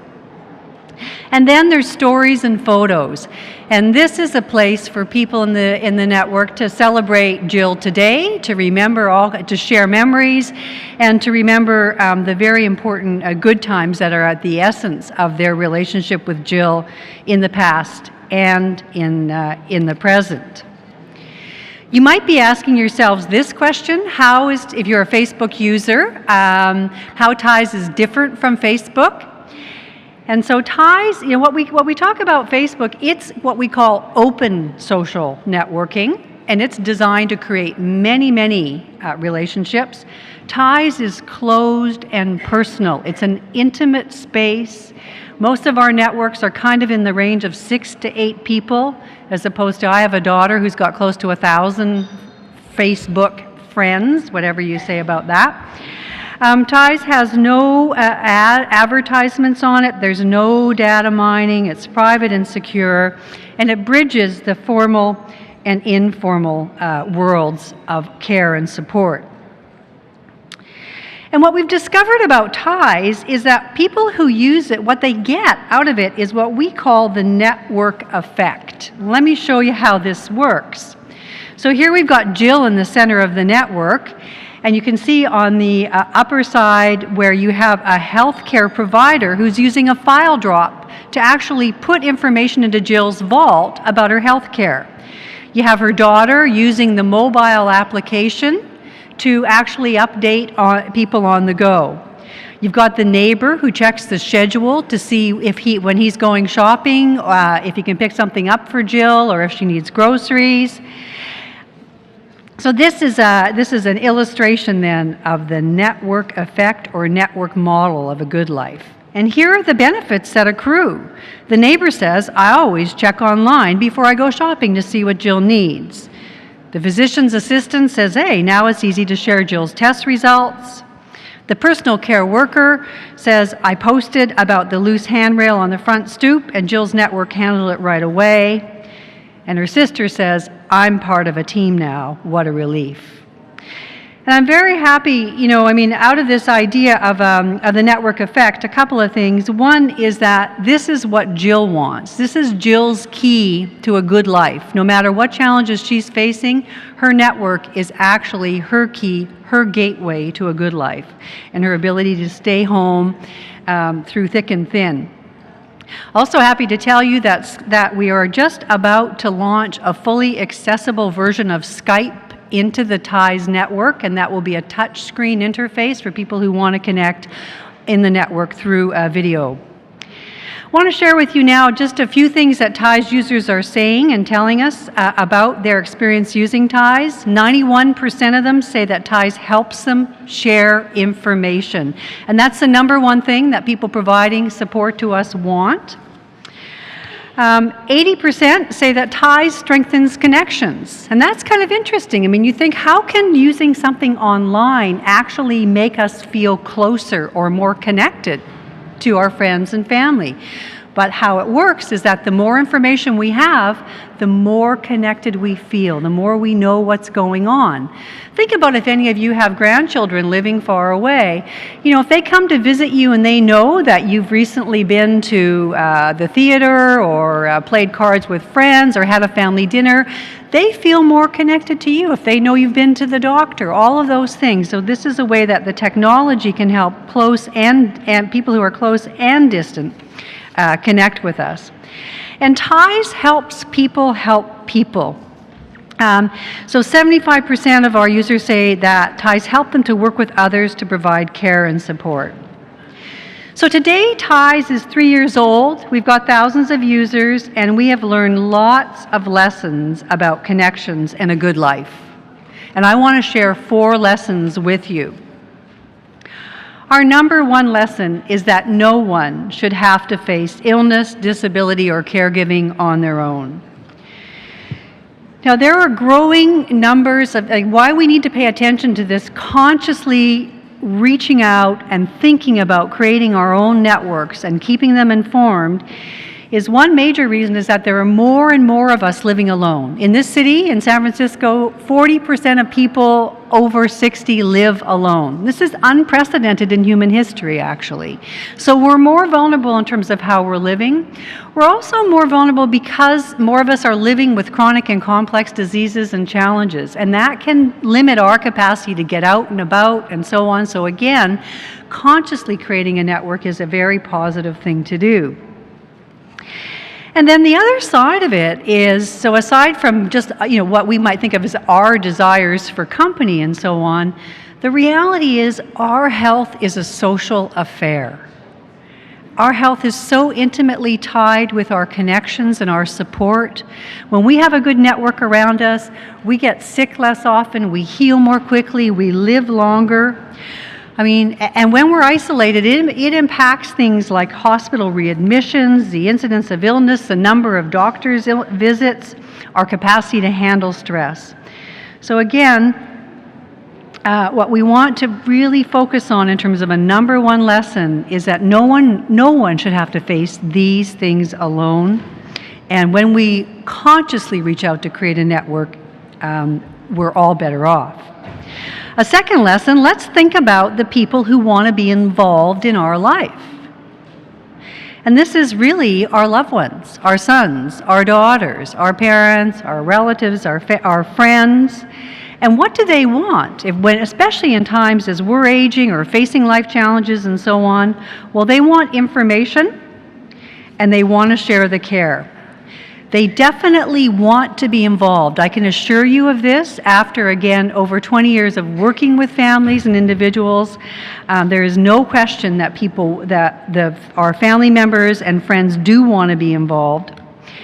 And some of the challenges that they're facing, though, is that many of the people who might be providing care for us are working. The number of working caregivers has tripled in the last 15 years. And what they need and to be able to share is to be able to share the care.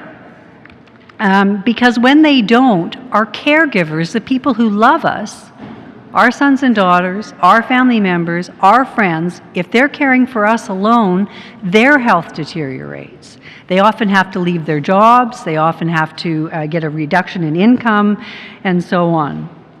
And then lastly, in terms of this question about our loved ones and how important this is in terms of our own thinking about the future and creating a connected network, is that fully for 80% of people who live in their own home and are receiving care, and this is, by the way, what most of us want. We want basically to be able to live and stay in our homes and in our own space. But for fully 80% of people who receive, let's say, in-home support of some kind, they would not be able to remain in their home without the involvement of friends and family. So again, another critical reason to be really thinking about what our loved ones want and how to support them to be engaged. They want to know how we're doing, they want to be engaged, and our job is to support them to do that. And then what about the young ones? I mean, what does the future want? Well, what we know, not just the young ones, but in fact all of the people who care for us today and who may be caring for us in the future want to use technology. 77% say it's going to save them time, 74% believe it's going to relieve stress. And of course, there's a whole set of a new generation coming up who will expect to be kept informed and make connections online. My nephew just sent me a video of his 2-year-old son in Vancouver having a Skype conversation with his cousins in England, right? So this is indeed the future. And fourthly, as our last lesson, we want to help each other. I really want to reinforce this. A part of our reluctance of reaching out and creating networks is this fear that people are going to say no. A recent community vitality report says that 3/4 of us already actually extend help to family, friends, and neighbors. I want to tell you about a TIES user in northern Scotland. This man, his name is Charles. He's 86 years old. He has early stage of dementia. His son John lives in Vancouver. He starts the network. He invites his 2 sisters, one in Sydney, one in Singapore. So this is a family across the miles. But he also invites the neighbor, somebody they actually affectionately refer to as the neighbor lady. And you know what the neighbor says when they ask her to join the TIES network? She says, "Thank goodness you asked. I've been worried about Charles and I didn't want to offer or embarrass him by offering help." Okay? So we want to help each other. So creating those opportunities for others to help us and to create that very meaningful exchange that comes when we're able to provide assistance to others is a piece of consciously creating a network. Now lastly, let me just share a new idea or a new term that I'm using and thinking about this idea of staying connected and having a good life. And this is an idea that I'm calling future-proofing. And this is just a little picture of Dale as somebody who has done his future-proofing. So Dale is somebody who has congestive heart failure, and here's what's happened for him when he went into the hospital. His daughter updated everybody with one message, easier for her. There was emergency contacts, care preferences, and advanced directives, all safe in the vault so that the care providers know what to do. And the supporters, well, they know what his wishes are, and they can share tips and ideas and emotional support for him.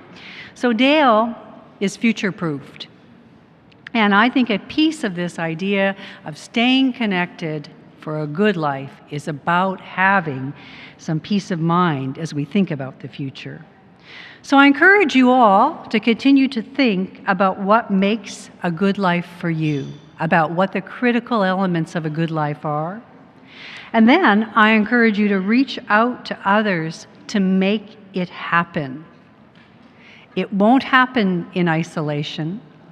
There is no independence without interdependence. And when we reach out to others, well, everyone benefits. Reaching out and making connections for a good life provides peace of mind for you, but for everyone who loves you as well. And if there's one final message I'd like to leave you with, it is that we are, quite simply, better together. If any of you are interested in learning a little bit more about TIES, seeing a live demonstration, I'll be over in the South Court this afternoon and in the lunch break, and I'd be delighted to chat with you. In the meantime, thank you so much.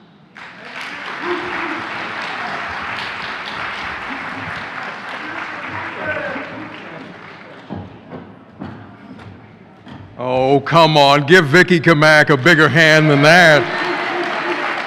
That's Vickie. Whoa. Thank you, Vickie. Honestly, Vickie, I learned a lot. I like that TIES network. I mean, just the idea of all the connections and personal and isolated and info. Thank you very, very much. Quick thing, there's a gentleman I'm going to bring up, so I'll get out of the way, but I wanted to mention something about the news business and technology. Hopefully you watch television. But our business is changing by the day so much, and we depend on technology. One, I would feel naked without my phone. I'd feel naked without my iPad. But even when I'm on television, I'm talking by email with people just like you who hey Dave, do you know about this event? Well, no, I didn't. Well, this is what's happening here at this time, and often we get to do it because we heard it straight from you through email. And you may be saying, well, I don't have your email address. How do I find you? Well, you go on our website and you can find almost anybody there and you use it. Another thing, our business has changed so much because of cell phones. You're at the place where something is happening, you whip out a phone, take a picture, and with your permission, you send it to us. You get to it before we get there. Now, something happened just last week in San Francisco. There was a big crash right in the heart of the financial district, tied up traffic. We heard about it, but there was so much traffic we couldn't get there. So my colleague, Sal Castaneda, said, if anybody can see this, take a picture of it, send it to us. There was a man on the 24th floor looking out the window with his camera, took a picture, looked at it, sent it to us. We had it on the air in a couple of minutes because of technology, because of things changing so rapidly. It's a brand new world, and we all have to get on board. So Vickie, thank you for the importance of the TIES network and everything else. Thank you. Next, I want to introduce you to a gentleman. He's tall, dark, handsome. Oh, I'm sorry, that was me. Sorry, wrong script. You too, right? Yeah, right, yeah, it's your birthday, right? Okay. No, in all seriousness, there's a gentleman by the name of Dmitri who's here, and I want you to meet him. His name is Dmitri Belser. Dmitri has worked in the disability community for years, providing technology access for more than 30 years. Trained as a sign language expert and interpreter, he established a deaf services program at San Francisco State University, worked to provide support services for college students who happen to have disability. We don't call them disabled. They happen to have a disability. In 1993, he joined Pacific Bell, helped organize Pac Bell's advisory group for people who happen to have a disability. He gave input to that major company on how to develop accessible features that will help them do better. He became the director of Deaf and Disabled Services. He was selected as executive director of the Center for Accessible Technology in Berkeley in 2001. And what they do, they provide information and training on assistive computer technology so that people who happen to have a disability are able to do things like everybody else. Under Dimitri's direction, they've expanded it.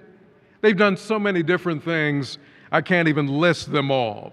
But the whole idea is, in fact, he sends people out who happen to be disabled, and they test things before they get out there to make sure they're done the right way so they can practically help people. So it's my pleasure right now, and would you give a warm welcome, wake up your hands, and welcome Mr. Dmitri Belser. Dmitri.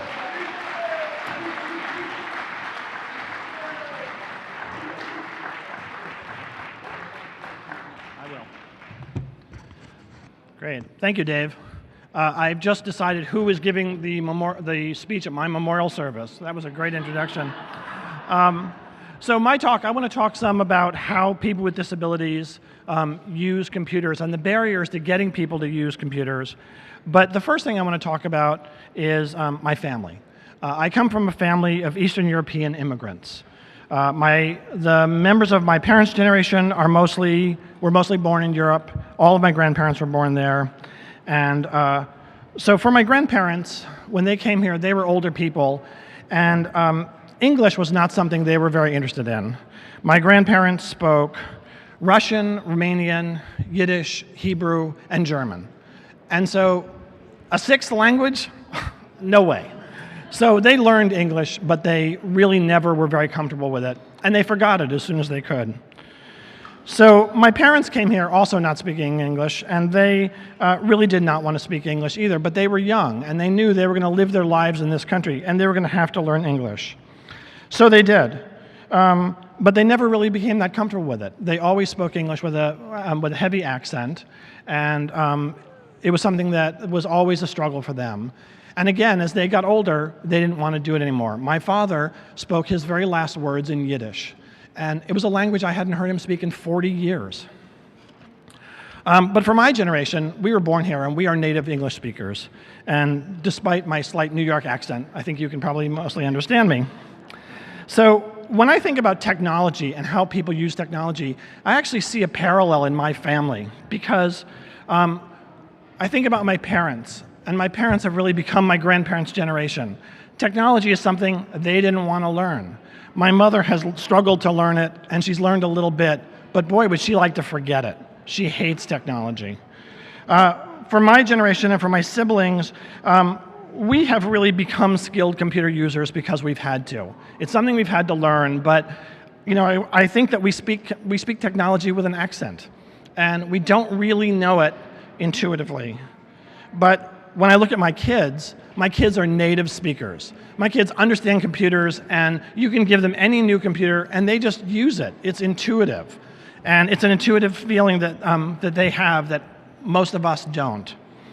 So at the Center for Accessible Technology, we think about this issue a lot, because when you're working with people with disabilities and people who have different kinds of computer stresses, you really have to adjust your thinking to who you're talking to, who you're working with. Our work is really shaped by two beliefs. The first one is that there is no reason to talk about disability with technology, because disabilities exist because of the interaction with the built environment. So when I am working with a client, I don't ask them what their disability is, because that's really irrelevant.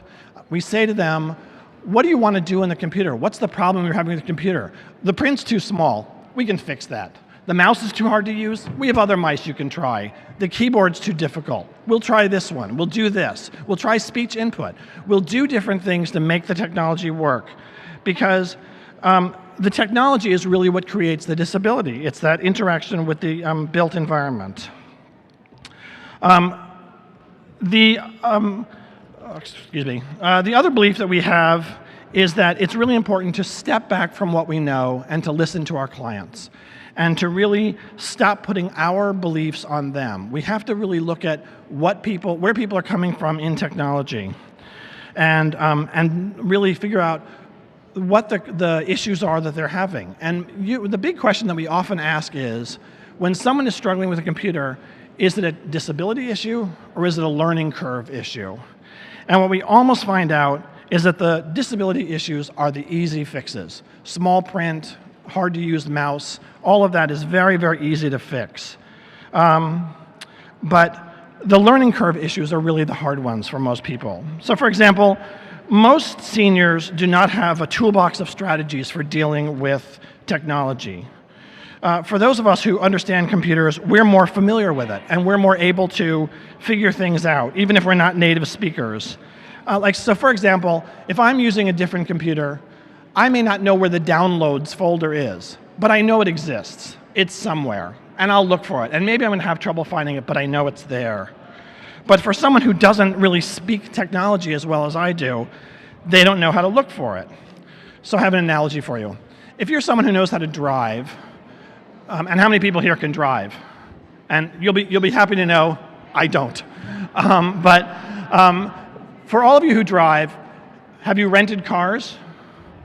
So when you rent a car, you get into a car you're unfamiliar with. So how do you drive it? It's actually kind of miraculous that you do. But the way you drive it is you don't know where everything is. You don't know where the high beam indicator is, for example, maybe, or you don't know where the turn signals are, or any of those kind of things, but you know they're there. You have the language to drive that car because you know what to look for. You know every car has turn signals, so you're going to look for it. When my parents bought their first car that had a locking gas cap, it had a door over the gas cap, and they went to get gas, and they couldn't open it. And it was because the release for it was by the driver's seat. And it never occurred to them. It was just not a place they would look. They looked for the key, they looked for the lever. It never occurred for them to look inside the car. And so my father eventually climbed into the car, right past the lever, reached in the glove compartment, pulled out a screwdriver, and broke the door open to put gas in the car. So it was just a language that he didn't have. So an experienced computer user is going to know if they're having trouble. I'm going to go to the control panel, and I'm going to look at what's there. But someone who doesn't even know what a control panel is, they have no language to ask for it. So another issue that we find with a lot of seniors in particular is a really high level of frustration with technology. And I talk to my mother about this all the time. My mother hates technology, and she's had to learn so much. I actually just had a conversation the other day, and she was naming all the things she's had to learn, all the things she owns, all the things she hates. And there are things like her DVD player and her VCR, she still has a VCR, her microwave, her cell phone, her cordless phone. There are so many things she's had to learn. In the senior center where she lived, she told me that the most commonly used assistive technology is a 2-inch long piece of black electrical tape. And that black electrical tape is used to cover the flashing light on the VCR and the DVD player. Because my mother says it's a lot easier than learning how to program the clock. So we also find the other sort of stereotype about seniors is that for the most part, a lot of seniors don't trust technology. People have gotten the word, fortunately, that there are risks using technology, and a lot of seniors want to stay away from it. So as much as I've tried to get my mother to do online banking and paying her bills, never going to happen. She is never going to do that. So at the Center for Accessible Technology, we work to really understand the mindset of our clients. And as a result, we have systems in place on how we work with them. So one of the things that we do is we ask people, what do you want to use a computer for? And I can't tell you how many people tell us they've never been asked that. They've been told they need to use a computer, but no one's actually sat down with them and figured out what they need it for. And sometimes we say to people don't have anything they want to use the computer for. But a lot of times they have something in particular. And we really try to focus on something that's going to give them an early success. So that they're going to be able to have some success with the computer. So for example, if someone wants to be able to email their grandchildren so that they can get pictures of their grandkids, they're going to be motivated to push past their technology fear to learn that. At least I keep telling my mother that. Excuse me.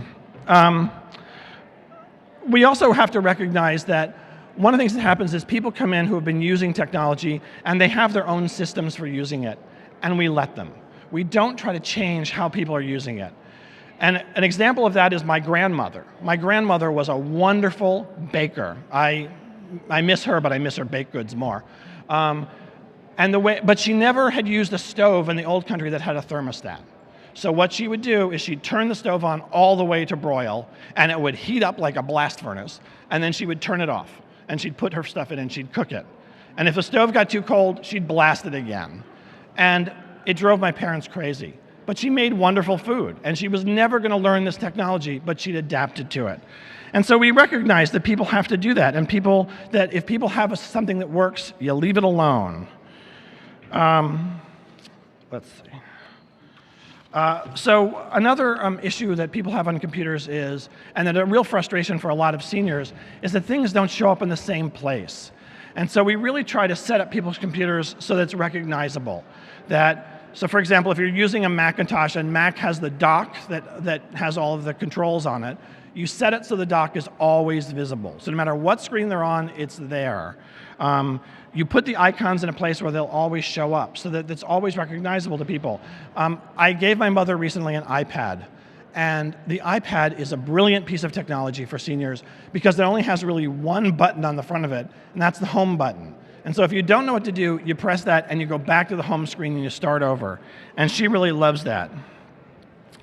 Another really important piece of this is ergonomics, and people forget this a lot, but ergonomics is hugely important. A real reason why people stop using computers is because they say they hurt. And if you don't set up someone's computer system so that they can actually use it in an ergonomic way, it's going to really heighten the chances for their failure. We tell people that it's okay to ask questions. And the problem with that is, once you tell someone it's okay to ask questions, you then have to make it okay to ask questions. So when my mother asked me for the 312th time, how do I attach a picture to an email, I have to stop from going and really like, okay, let me explain it to you. And it's very, very difficult sometimes to say the same things over and over again, but it's an important part of technology success. In preparing for the speech, I was thinking some about how I could give the people here, a lot of people here are pretty experienced technology users. But I'm recognizing that most of us are, if you'll pardon my saying this, a little on the older side. So how can I get you all to understand what it's like to use a computer for our parents and for seniors who have never done it? And I have a great way. Go home and find a 14-year-old boy and ask him to play a video game. I have done this with both of my sons when they were younger. And it is an amazing experience. Because my kids will be playing a game which I am totally not understanding at all. And my kids say, jump. And I go, how? And everything that is so intuitive to them is completely foreign to me. And so the good news about that story I can tell you is that I am at no risk of becoming addicted to video games. The last point I'd really like to make is that the environment is really changing rapidly. You know, 10 years ago, if we had sat down and talked about seniors and technology, a lot of people would be saying, why would seniors want to learn how to use computers? But that has really shifted, and over the next few years, as all of us move toward being seniors, we're not going to actually be wanting technology, we're going to be demanding it. And so the field is really going to change, and more people are going to be here. So the abilities to make technology accessible are there. And that those of us who are charged with doing this have a really important role. We have to be able to provide the tools for the technology in ways that the people can hear. So I'm really happy to be here speaking with you because I think this is an incredibly important topic. This afternoon there's a workshop on addressing multiple barriers for people for accessing technology. And it's going to be a brainstorming session where someone from my office and a couple other people are going to be leading a discussion of what are the issues that people run into and how do you deal with them? I think it's a really important topic, and I think that it's probably one of the most important things that people can be talking about now, because for all of us, technology is here and going to be here, and we all need it. Thank you very much.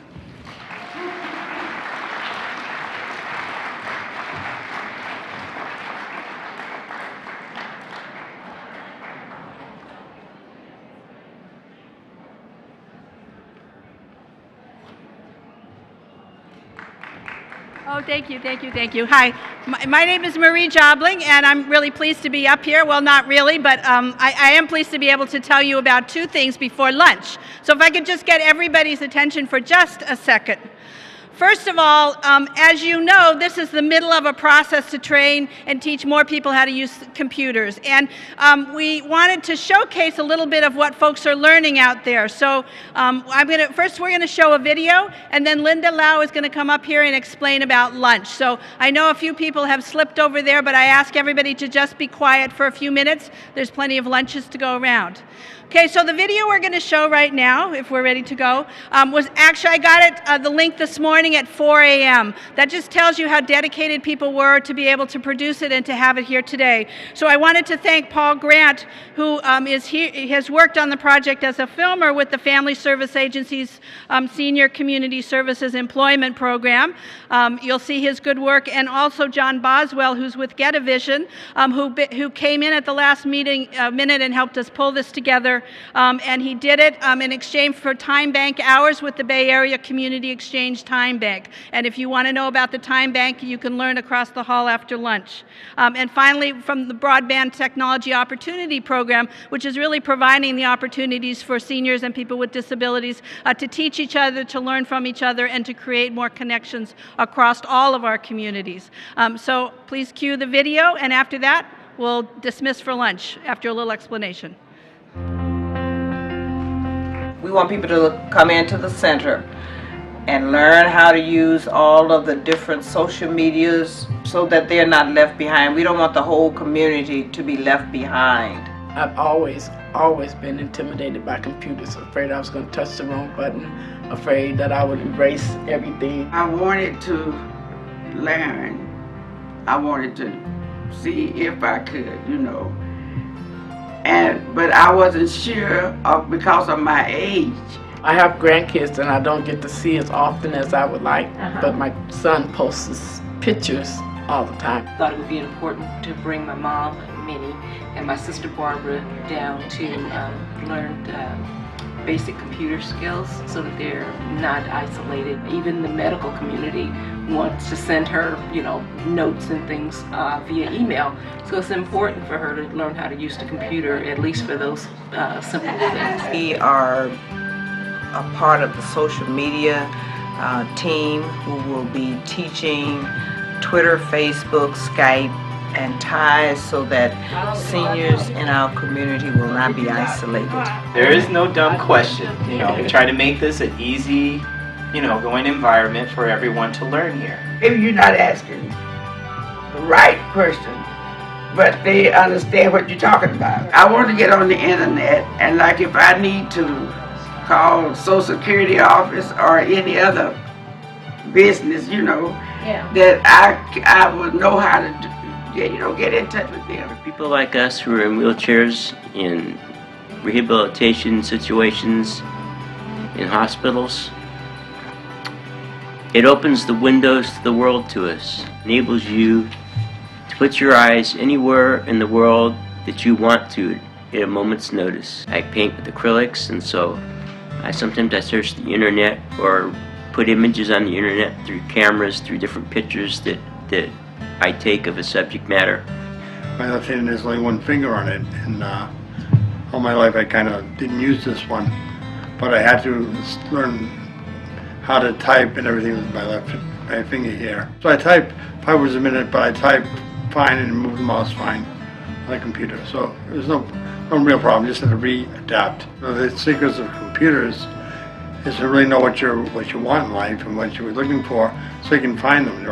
Everything's on the computer, and easy to find. It's like a roadmap. I have all these blogs, etc., and so on, because I have all this time, and so I can travel. I use the computer for that avenue, that venue of doing that.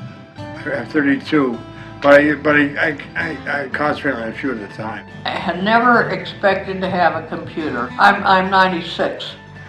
And so, as they say, it's hard to teach an old dog new tricks, and so, and as you say, we do have this resistance to it. My daughter Peggy taught me how to play games, and so I'm really hooked on that now, to exercise my brain, and I started doing other things more quickly. I just find that it really helps me. Use pictures either that I have taken or that other people have taken. If they're on the digital camera, I put them into my computer, and then I can crop the picture or enhance it. I can find out what Safeway has on sale, and then Michael's, they have their ads, and so I do use the people who advertise. Email is a very important part of my life. I love to email, and I like to hear from people. I have trouble hearing people on the phone, and if you send an email and want to answer to a question, they can find it for you and email back, where if you phone, they may not know the answer, and then this means calling you back again. It's been a big help with the family in many ways. Now I cannot be without my computer. I'd be lost. So many times it becomes your second nature. Then it becomes easier. It's just something that flows out of you. When you need to use it as a tool, it becomes your tool in your hand. My grandchildren, they just think that's just so wonderful. Mima is on the computer. I would recommend coming here to learn the computer because it's not as hard as you think it is. Don't be afraid, because it really is kind of easy once you get the hang of it. Go at your own pace. Don't get frustrated. Don't be afraid of the computer.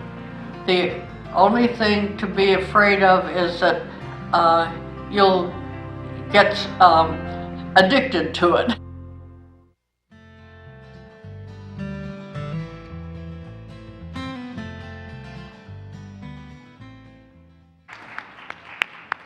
So you'll see some of the stars around. Please thank them for being so brave and consider signing up to be one yourself. So I wanted to invite Dave up again to just to say how much we really appreciate him being a part of today's program, helping shepherd it and to share his own experiences. So thank you so much. Thank you. Thank you all. Thank you. You're very, very kind. And can I just be selfish and say that you inspired me? I'm so happy. Even if I don't see you again or regularly, I'm taking pictures of your faces and thinking of all the successes you're going to make technologically, even when I don't see you. So feel good about it. Don't be afraid of it. Tackle it. It's yours. And congratulations. Thank you for being a wonderful, wonderful audience. Thank you. Thank you. Thank you. Oh, and happy birthday.